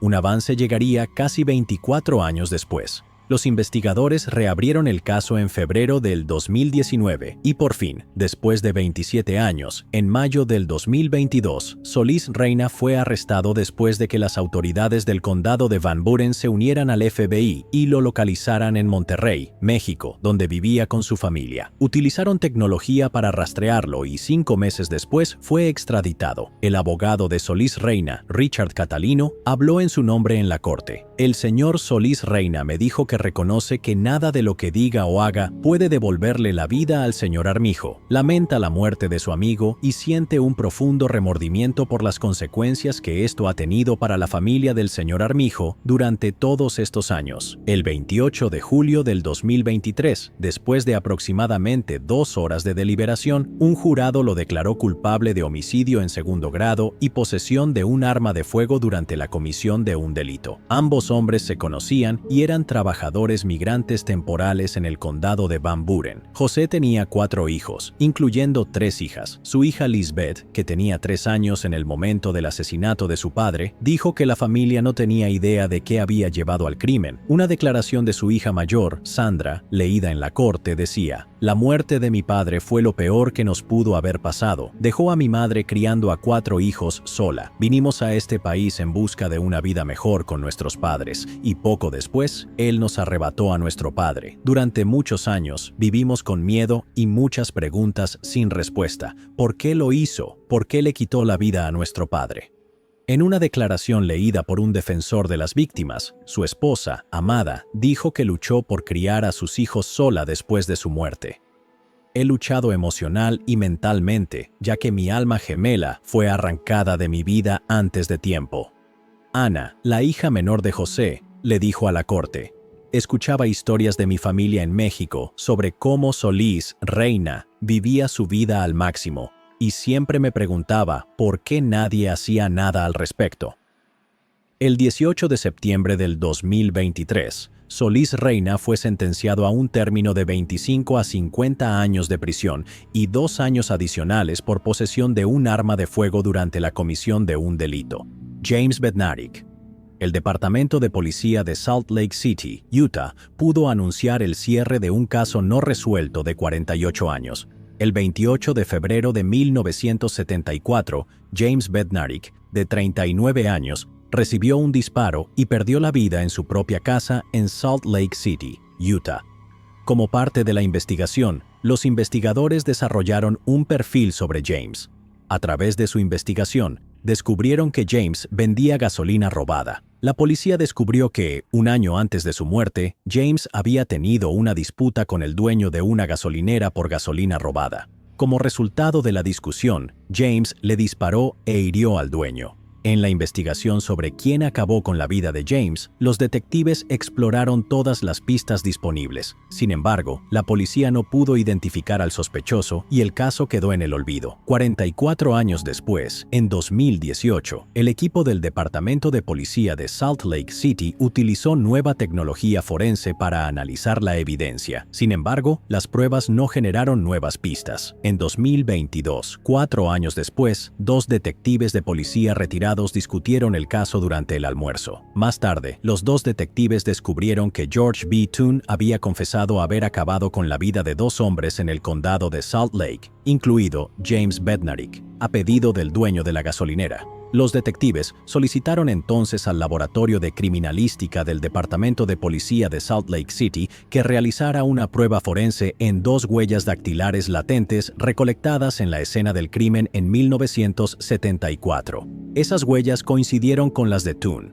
El jefe de policía de Salt Lake City, Mike Brown, dijo en un comunicado de prensa: «En los últimos años, el ADN y otras tecnologías han ayudado enormemente a resolver casos no resueltos, junto con casos nuevos. Este es un gran ejemplo de la dedicación continua. el profesionalismo y el cuidado que tanto los oficiales activos como los retirados tienen en estos casos. Estoy orgulloso de nuestros detectives. Nunca dejaron de buscar justicia. Basándose en la evidencia que tenían en el caso, la policía de Salt Lake City dijo que los detectives están seguros de que Thune fue responsable de la muerte de James. Thune se escondió mientras esperaba que James regresara a casa en el bloque 500 de la avenida East First y luego lo ejecutó. Thune falleció el 11 de septiembre del 2011 a los 75 años por causas naturales. En 2015, otro caso fue vinculado a Thune. El 28 de octubre de 1976, William Erkenbrach, un ranchero de 47 años, recibió un disparo en la parte posterior de la cabeza con un rifle de alta potencia mientras abría la puerta de su rancho en Clarks Canyon, Utah. Si todavía estuviera vivo, habrían tenido suficiente evidencia para acusar a Thune. Blaine y Bill Erkenbrach, familiares de William, dijeron en un comunicado: "Ahora podemos encontrar cierto cierre en este asunto y seguir adelante sabiendo que hay profesionales de la ley que realmente se preocupan por cumplir con su deber de proteger y servir". El modus operandi en cada asesinato fue sorprendentemente similar. La familia de James ha sido notificada sobre el estado del caso. La policía continúa investigando los informes de que Thune acabó con la vida de una segunda persona en Salt Lake. Tavonte White y Alicia Justice. Un tiroteo desde un vehículo en movimiento llevó a una confesión y al arresto de 3 personas.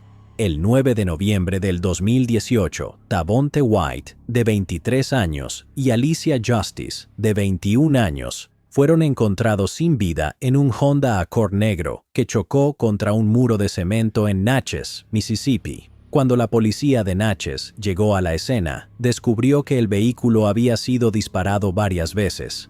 La policía obtuvo imágenes de vigilancia de múltiples cámaras ubicadas cerca de la escena e identificó el vehículo desde el cual se dispararon las balas como un Chevrolet Cobalt gris plateado del 2008.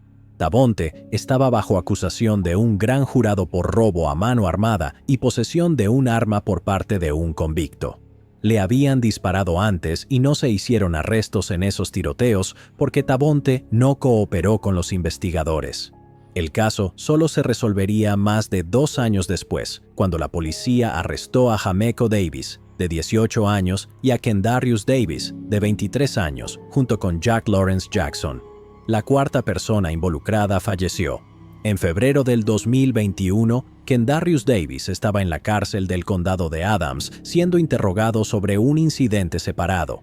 Durante una entrevista con los investigadores, confesó tener información sobre el asesinato de Tavonte y Alicia. Se emitieron órdenes de arresto para Jackson y Jameco Davis. Jackson negó cualquier participación en el crimen y afirmó que estaba con su novia la noche del crimen. Jameco Davis también negó cualquier participación y afirmó que estaba en Texas en el momento del crimen. Sin embargo, cuando el investigador le mostró a Jameco Davis un video de Instagram hecho el día del tiroteo, en el que aparecían él y Kendarius Davis juntos y presumiendo sobre el crimen, admitió que era él en el video, pero negó cualquier participación en el tiroteo. El 10 de octubre del 2021, Kendarius Davis se retractó de su declaración original que implicaba a Jameco Davis y Jackson. En su lugar, proporcionó los nombres de otras 3 personas como responsables. El 7 de marzo del 2022, Kendarius Davis se retractó de su retractación, alegando que lo hizo porque temía por su vida. Conocían a Tavonte White y comenzaron a dispararle cuando lo vieron pasar conduciendo, dijo. El 24 de junio del 2022, Jackson y Jameco Davis fueron sentenciados a 2 cadenas perpetuas que se ejecutarían de manera concurrente, más otros 10 años por el uso de armas de fuego. Kendarius Davis se declaró culpable de asesinato en segundo grado y aún no ha sido sentenciado. El 19 de enero del 2024, las condenas por el uso de armas de fuego fueron anuladas para Jackson y Jameco Davis, pero se mantuvieron las cadenas perpetuas para cada uno. Apelaron sus sentencias, argumentando que el aumento de la pena por el uso de armas de fuego era ilegal, que el tribunal no siguió el procedimiento adecuado y que el veredicto iba en contra del peso abrumador de la evidencia. Además, Jackson alegó en su apelación que el juez Blackwell cometió un error al no separar su juicio del de Davis. El tribunal estuvo de acuerdo con las porciones de las sentencias relacionadas con el uso de armas de fuego y las anuló. pero encontró que todos los demás problemas carecían de mérito.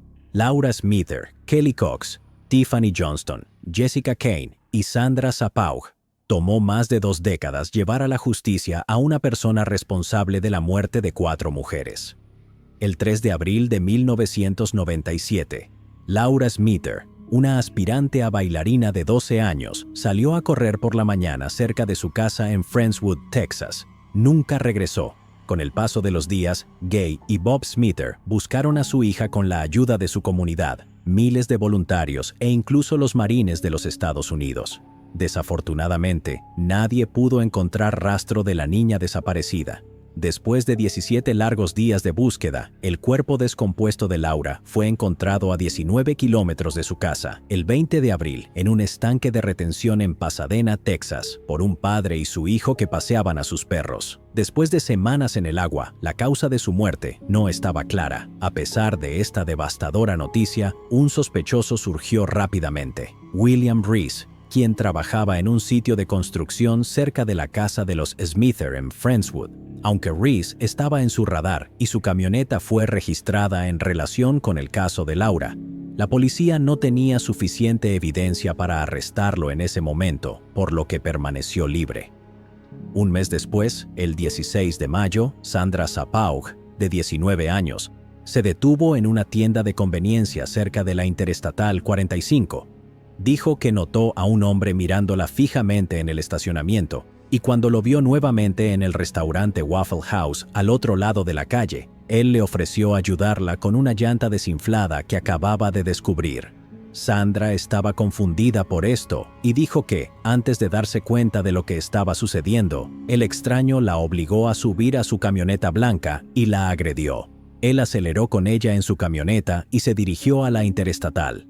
Sandra temía lo que podría pasarle si se quedaba, así que saltó de la camioneta en movimiento hacia el medio de la carretera. El salto la lesionó gravemente, pero le salvó la vida de lo que podría haber ocurrido. El siguiente mes, el 15 de julio, Kelly Cox, una madre de 20 años y estudiante de la Universidad del Norte de Texas, estaba tomando un recorrido por el Departamento de Policía de Denton como parte de su clase de justicia penal. Sin embargo, se fue temprano para tomar un examen. Poco después de salir, Kelly descubrió que no podía abrir su auto y usó un teléfono público en una gasolinera cercana para llamar a su novio en busca de ayuda. Cuando él llegó, Kelly ya no estaba. Más tarde ese día, cuando Kelly no recogió a su hija pequeña de la guardería, su madre, Jan Bynum, supo que algo andaba terriblemente mal. Kelly era una estudiante dedicada, tomando clases de verano y esperando graduarse temprano con un título en trabajo social. Aunque Kelly era una madre joven de su hija Alexis, abrazó la maternidad por completo. Alexis era todo el mundo de Kelly, y Jan sabía que Kelly nunca la dejaría atrás.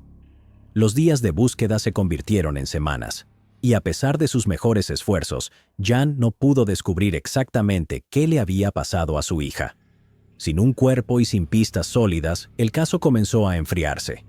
Aproximadamente un mes después, el 26 de julio, Tiffany Johnston, una mujer recién casada de 19 años, desapareció a plena luz del día de un lavado de autos en Bethany, Oklahoma. Sus tapetes todavía colgaban en los estantes de secado y las llaves seguían en el encendido, pero no había rastro de Tiffany y nadie en el lavado de autos reportó haber visto algo fuera de lo común ese día. La madre de Tiffany, Kathy Dobry, quedó desconcertada y se preguntó qué le había pasado a su hija menor. Al día siguiente, el 27 de julio, el cuerpo parcialmente desnudo de Tiffany fue encontrado en pasto alto junto a un camino rural sin pavimentar cerca de la Interestatal, a solo 24 kilómetros del lavado de autos donde Tiffany fue vista por última vez con vida. Había sido estrangulada y agredida sexualmente. Los investigadores pudieron recuperar el ADN del perpetrador de su cuerpo, pero no pudieron desarrollar un perfil del sospechoso en ese momento, y el caso quedó en el olvido. Solo 3 semanas después del asesinato de Tiffany, el 17 de agosto, Jessica Kane, de 17 años, fue vista por última vez saliendo de un restaurante en Clear Lake, Texas, donde estaba con amigos. Cuando Jessica no llegó a casa a la hora establecida, su padre, Chuck Kane, salió a buscarla. Después de horas de búsqueda, encontró la camioneta de su hija abandonada en la orilla de la Interestatal 45, a solo unos kilómetros de su casa. No había rastro de Jessica, ni pistas sobre su paradero. Grupos de búsqueda y amigos buscaron cualquier señal de Jessica, pero no tuvieron suerte. Gay y Bob Smither, quienes todavía estaban procesando la pérdida de su propia hija Laura solo 4 meses antes, se unieron de inmediato a la búsqueda, diciendo que se sentían llamados por Dios a ayudar. Después de semanas de búsqueda, una vez más, los investigadores se quedaron sin pistas y el caso de Jessica también quedó en el olvido. En octubre, 5 meses después del secuestro de Sandra Sapog, durante una reunión con la policía de Friendswood, los investigadores de la policía de Webster se dieron cuenta de que la descripción que Sandra hizo del vehículo de su secuestrador sonaba similar a la camioneta que la policía de Friendswood había registrado en el caso de Laura Smither, perteneciente a William Reese. El 16 de octubre de 1997, Reese fue llevado a una rueda de identificación y Sandra lo identificó como su atacante. Reese había sido liberado de prisión en el otoño de 1996 después de cumplir casi 10 años por agredir sexualmente a 2 mujeres en su Oklahoma natal. Después de su liberación, Reese se quedó brevemente con su madre en Anadarko, Oklahoma, antes de mudarse al condado de Harris, Texas. Allí trabajó como jornalero y obrero de construcción.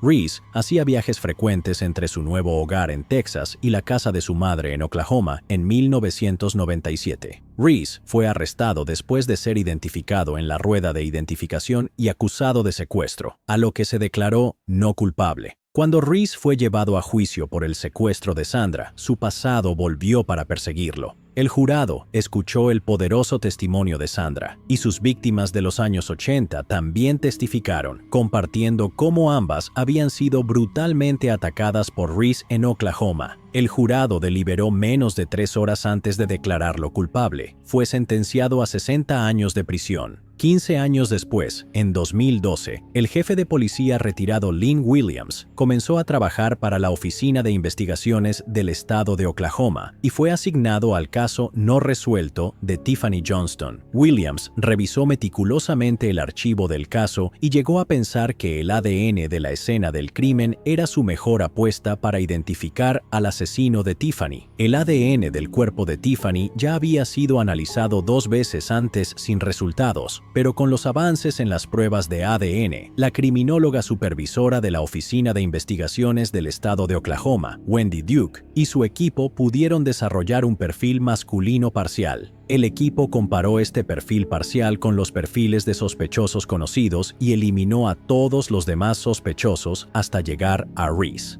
En diciembre del 2013, se recolectó una muestra de ADN de Reese y se envió a la Oficina de Investigaciones del Estado de Oklahoma para su comparación. Con su ADN en mano, Wendy Duke por fin pudo conectar a Reese con el ADN recuperado del cuerpo de Tiffany, y Reese no pudo ser eliminado como el contribuyente. El 22 de septiembre del 2015, se emitió una orden de arresto contra William Reese por el Estado de Oklahoma por el asesinato y secuestro de Tiffany Johnston. Las autoridades de Oklahoma compartieron su nuevo descubrimiento de ADN con los investigadores de Texas, quienes se preguntaron si podrían hacer que Reese hablara sobre una posible conexión con los casos de Laura Smither, Kelly Cox y Jessica Kane. Los investigadores de Texas visitaron a Reese en prisión, pero antes de que accediera a hablar más, exigió que se retirara la posibilidad de una sentencia de muerte. Los Smither y Jan Bynum estuvieron de acuerdo, con la esperanza de saber qué les había pasado a sus hijas. A pesar de que solo se había acordado retirar la sentencia de muerte en los casos de Kelly Cox y Laura Smither, William Reese terminó confesando los asesinatos de las 4 mujeres. El 18 de marzo del 2016, con la ayuda de información proporcionada por Reese, después de 25 días de excavación, los restos de Jessica Kane fueron descubiertos en un campo en East Orem Drive, cerca del aeropuerto Hobby. Los padres de Jessica pidieron privacidad mientras enterraban a su hija. 2 semanas después de que los restos de Jessica fueran desenterrados, el 1 de abril, los restos de Kelly Cox fueron encontrados en el cercano condado de Brazoria. Después de tantos años de preguntarse qué le había pasado a su hija y a la madre de Alexis, Jan Bynum por fin tuvo respuestas. El brazalete de Kelly fue encontrado con sus restos y Jan lo convirtió en un relicario. Después de que Reese guiara a los investigadores a los restos de Kelly Cox y Jessica Kane, los fiscales de Oklahoma querían que Reese fuera trasladado a Oklahoma para enfrentar los cargos por el asesinato y secuestro de Tiffany Johnston. El juicio de Tiffany comenzó el 18 de mayo del 2021. Aunque los fiscales tenían ADN que lo vinculaba a Tiffany y su confesión, Reese se declaró no culpable. Después de 9 días, el jurado deliberó y tardó menos de 2 horas en declarar a Reese culpable de acabar con la vida de Tiffany Johnston. Fue sentenciado a la pena de muerte. Después de ser declarado culpable en el caso de Tiffany, Reese regresó a Texas el 8 de marzo del 2022 para enfrentar la justicia por los asesinatos de Laura Smither, Kelly Cox y Jessica Kane. El 29 de junio, 25 años después de los asesinatos de Laura Smither, Kelly Cox y Jessica Kane, sus familias por fin tuvieron su día en la corte. William Reese se declaró culpable en los condados de Galveston y Brazoria y recibió 3 cadenas perpetuas, una por cada vida que tomó. Familia Careaga. Una familia de 4 fue ejecutada debido a un negocio de sustancias ilegales que salió mal, y una esposa y 2 hijos tuvieron que sufrir debido a las malas decisiones de un esposo y padre. El 27 de enero del 2017, Crystal Lynn Careaga, de 37 años, Hunter Evan Schaap, de 16 años, y Jonathan Felipe Higgins, de 16 años, fueron asesinados a tiros dentro de su hogar en el condado de Kitsap, Washington, antes de que la residencia fuera incendiada. Exactamente 2 días después, el cadáver carbonizado de John Johnny Derek Careaga, de 43 años, fue descubierto en su camioneta en una carretera remota de una plantación forestal en el condado de Mason, Belfair, Washington, donde había sido asesinado a tiros y quemado. Un cuidador de la propiedad de la granja les dijo a los investigadores que Johnny había estado en el terreno ese mismo día, pero sin su camioneta. Johnny y Crystal se habían casado en 2009. Los 2 adolescentes provenían de relaciones anteriores. Los Careaga eran dueños de Crystal's Java Hut y Juanitos Taco Shop, un próspero restaurante mexicano en Bremerton, Washington. Esa fatídica noche, Crystal tenía algunos amigos en su residencia. Mientras tanto, Johnny recibió una llamada telefónica mientras estaba en la casa y salió a encontrarse con alguien, diciéndole a la familia que regresaría pronto. Johnny regresó a la casa más tarde, pero no entró. Uno de los invitados que estaba en la residencia de los Careaga fue al garaje para ver cómo estaba, solo para escuchar a 3 hombres hablando en voz alta. Mientras el ataque a la familia tenía lugar, la policía de Bremerton, Washington, recibió una llamada de Hunter, quien informó a los teleoperadores del 911 que él y su familia habían sido disparados y les rogó que se apresuraran a llegar a la casa. La línea telefónica se cortó posteriormente y Hunter fue sofocado con una almohada antes de ser asesinado de un disparo en la cabeza. Cuando los socorristas llegaron a la casa de los Careaga, encontraron la residencia en llamas, con los cuerpos de Crystal, Hunter y Jonathan sin vida. Según la oficina del mariscal de bomberos del condado de Kitsap, se colocaron troncos probablemente empapados con algún tipo de acelerante de fuego en las camas en extremos opuestos de la casa después de que Crystal, Hunter y Jonathan perdieran la vida. Luego, se arrojaron rocas grandes a través de las ventanas de la casa para avivar las llamas. Cuando los investigadores examinaron la escena del crimen, descubrieron más de $50,000 en efectivo guardados en una caja fuerte, junto con una bolsa de dinero en la habitación principal que contenía $7,000. El cuádruple asesinato de la familia se dice que fue el resultado de una disputa entre Johnny y los perpetradores por la venta de sustancias ilegales, ya que él era el objetivo aparente del ataque. Aparentemente, Johnny buscaba regularmente 1 kilogramo de sustancias desde California cada pocos meses para venderlas con fines de lucro en el condado de Kitsap, Washington. Los detectives de la oficina del sheriff del condado de Kitsap, en conjunto con agentes especiales del FBI, llegaron a la conclusión de que miembros y asociados del club de motociclistas Bandidos habían estado involucrados en el asesinato de la familia Careaga.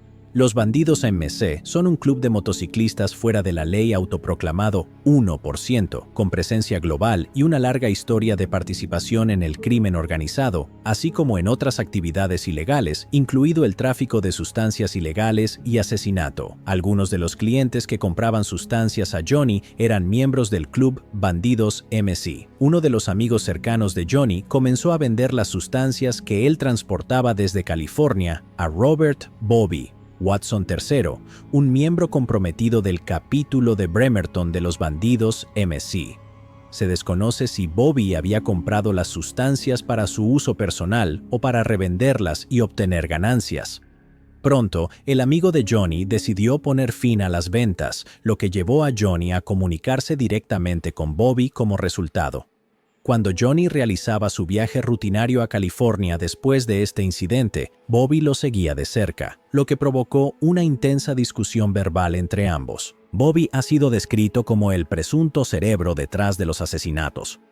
Cuando los miembros del club le preguntaban sobre su participación en los asesinatos de la familia Careaga, Bobby respondía con respuestas inconsistentes y diferentes.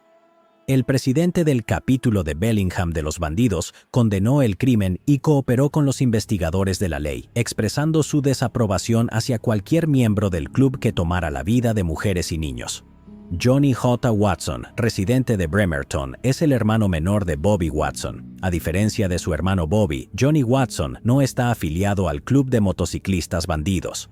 Danny J.T. Kelly Jr. era un asociado cercano de los Bandidos MC, cuyo posible ingreso al club fue patrocinado por Bobby. Fue visto en imágenes de vigilancia policial usando ropa de apoyo a los Bandidos MC. Daniel también había tenido una relación cercana con Johnny Careaga, incluso llegando a ser el padrino en su primera boda. Los dos tuvieron una pelea después de que Johnny acusara a Danny de robarle. Los investigadores formaron un grupo para investigar el cuádruple asesinato. Cada uno de los tres perpetradores, cuyas identidades no se hicieron públicas inicialmente, fueron arrestados y llevados a la cárcel del condado de Kitsap.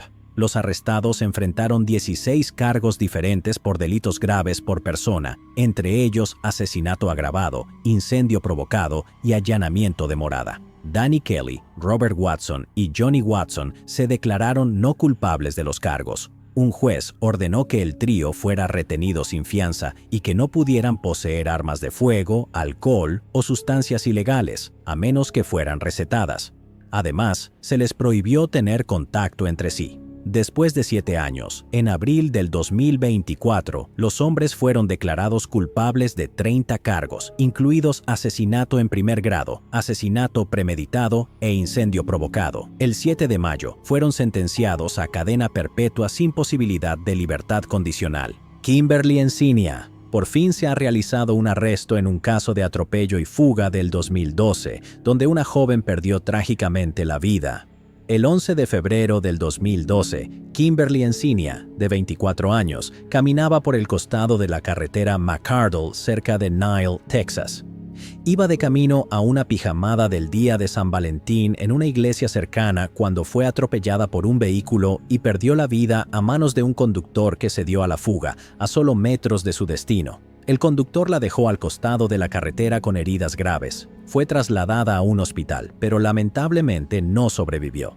Kimberly era estudiante en Del Mar College y estaba involucrada en el Ministerio de Jóvenes Adultos y en trabajos voluntarios en el Centro de Lenguaje de Señas americano en Corpus Christi. A Kimberly le encantaba el ministerio porque sentía que podía hacer un cambio en la vida de las personas y tenía un fuerte deseo de acercar a la gente a Cristo. El caso de Kimberly se enfrió cuando los detectives no pudieron identificar al conductor responsable del accidente. Sin embargo, una década después, el 12 de julio del 2022, la policía recibió una pista de la comunidad que los dirigió en la dirección correcta y los llevó a realizar entrevistas adicionales. La nueva información resultó en una orden de arresto contra Michael Atkinson, de 45 años, quien ya se encontraba en la cárcel del condado de Nueces por exposición indecente y conducir bajo los efectos del alcohol. Atkinson había sido arrestado varias veces por conducir intoxicado. Se le notificó la orden de arresto por causar la muerte o lesiones corporales en un accidente, con una fianza de $250,000. En el momento del accidente de Kimberly, la carretera no contaba con aceras, pero eso cambió cuando la ciudad de Corpus Christi mejoró el área con 9 proyectos viales que costaron $62 millones.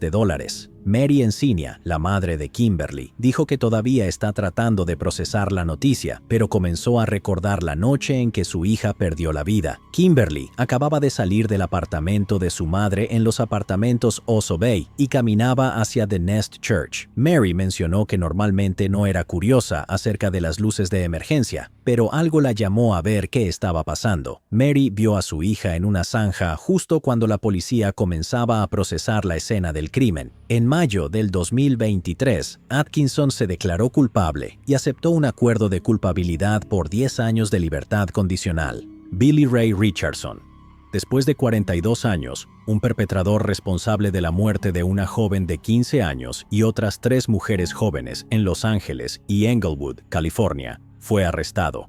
El 6 de marzo de 1980, Beverly Cruz, de 25 años, y Debra Cruz, de 22 años, 2 hermanas, fueron asesinadas de 3 disparos en la cabeza en un apartamento en el bloque 3200 de la avenida Overland, en Palms, Los Ángeles. El 26 de julio de 1980, Cari Lenander, de 15 años, fue estrangulada en el bloque 3700 de la avenida Victoria, en Los Ángeles. 15 años después, el 31 de diciembre de 1995, Trina Wilson, de 28 años, fue encontrada con la garganta cortada en North Park, Englewood. Según la Fiscalía del Condado de Los Ángeles, las 4 víctimas habían sido agredidas sexualmente. A pesar de los esfuerzos de los detectives para investigar estos casos, no pudieron identificar al perpetrador. Almacenaron toda la evidencia y el caso quedó en el olvido. Más de 26 años después del último crimen, el 14 de julio del 2022, el perpetrador fue identificado como Billy Ray Richardson, de 76 años. Fue arrestado en conexión con los 4 asesinatos de las mujeres en el sur de California, décadas atrás. Los oficiales atribuyen el trabajo forense de investigación y la evidencia de ADN del asesinato de 1995 como clave para identificar a Richardson. La identificación de Richardson como sospechoso en los asesinatos y su posterior arresto fue el resultado de una investigación colaborativa que involucró al Departamento de Policía de Los Ángeles, LAPD, al Departamento de Policía de Englewood, al FBI, al Departamento de Policía de Fort Worth y a investigadores de la Oficina del Fiscal del Distrito del Condado de Los Ángeles, detectives de los Departamentos de Policía de Los Ángeles y Englewood, con la ayuda de oficiales de Fort Worth, lo llevaron a custodia. Richardson fue acusado por los fiscales del Condado de Los Ángeles de 4 cargos de asesinato en primer grado, con la circunstancia especial de múltiples asesinatos y asesinato en el curso de una agresión sexual. Fue llevado a la corte en una camilla de hospital después de ser extraditado desde Texas. Lamentablemente, Richardson falleció mientras estaba bajo custodia. La corte recibió documentación que confirmaba que Billy Ray Richardson fue declarado fallecido el 15 de febrero del 2023. El caso en su contra fue desestimado como resultado de su muerte. Richardson perdió la vida debido a complicaciones de una lesión en la columna cervical y trauma contundente, según los registros de la Oficina del Forense, que concluyó que la causa de su muerte fue un accidente. La Oficina del Forense también enumeró el COVID-19, la enfermedad pulmonar obstructiva crónica y la demencia como otras condiciones significativas para Richardson. La fiscal adjunta Beth Silverman dijo fuera de la corte en el centro de Los Ángeles: "Simplemente me siento muy triste por las familias que nunca podrán verlo ser responsabilizado por los crímenes que cometió, los horrendos asesinatos de estas 4 jóvenes mujeres. Espero que, al menos, les traiga algo de paz saber que hemos identificado al perpetrador y que ya no está vivo entre nosotros". Rita Davis. Una mujer fue agredida y brutalmente atacada hasta quedar sin vida. Debido a la falta de tecnología disponible en ese momento, el caso quedó en el olvido durante 30 años antes de que el perpetrador fuera identificado y arrestado. El 22 de septiembre de 1991, el cuerpo de Rita Davis, de 28 años, fue encontrado cerca de la calle Séptima y McKinney en Waco, Texas. Sus pantalones y ropa interior faltaban. En ese momento, una autopsia mostró que Rita perdió la vida debido a un trauma contundente en la cabeza y una hemorragia en el cuello. El médico forense también encontró ADN masculino dentro de su cuerpo, lo que indicó que había sido agredida sexualmente. Los detectives entrevistaron a sus amigos y vecinos y escucharon que Harold Gibbons y dos amigos estaban fumando crack una noche, y luego Rita y Harold tuvieron una pelea. Los otros dos amigos dejaron a Rita y Harold,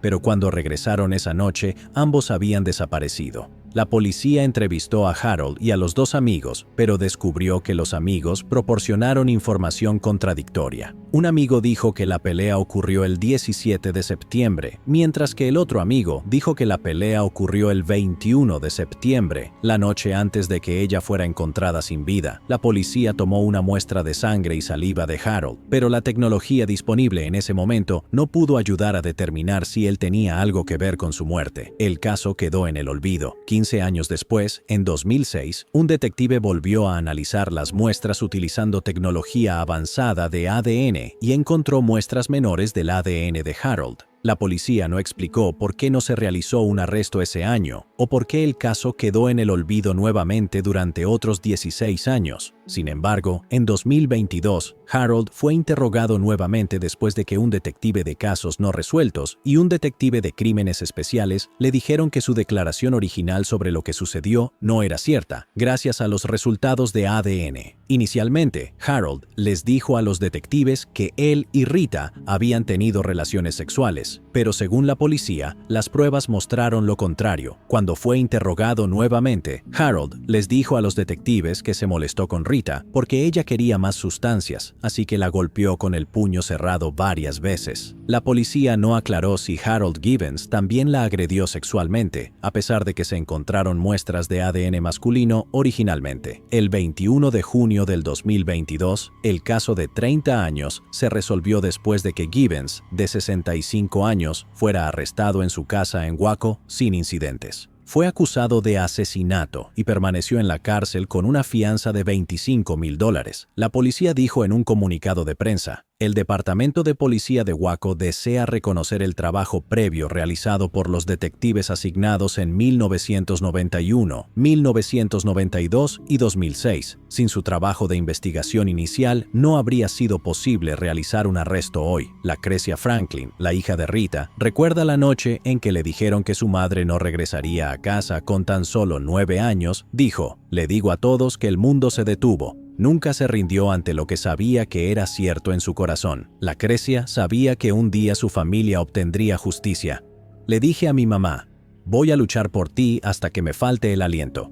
Llegados aquí, ¿acaso no has visto este otro crimen? Yo no me lo perdería,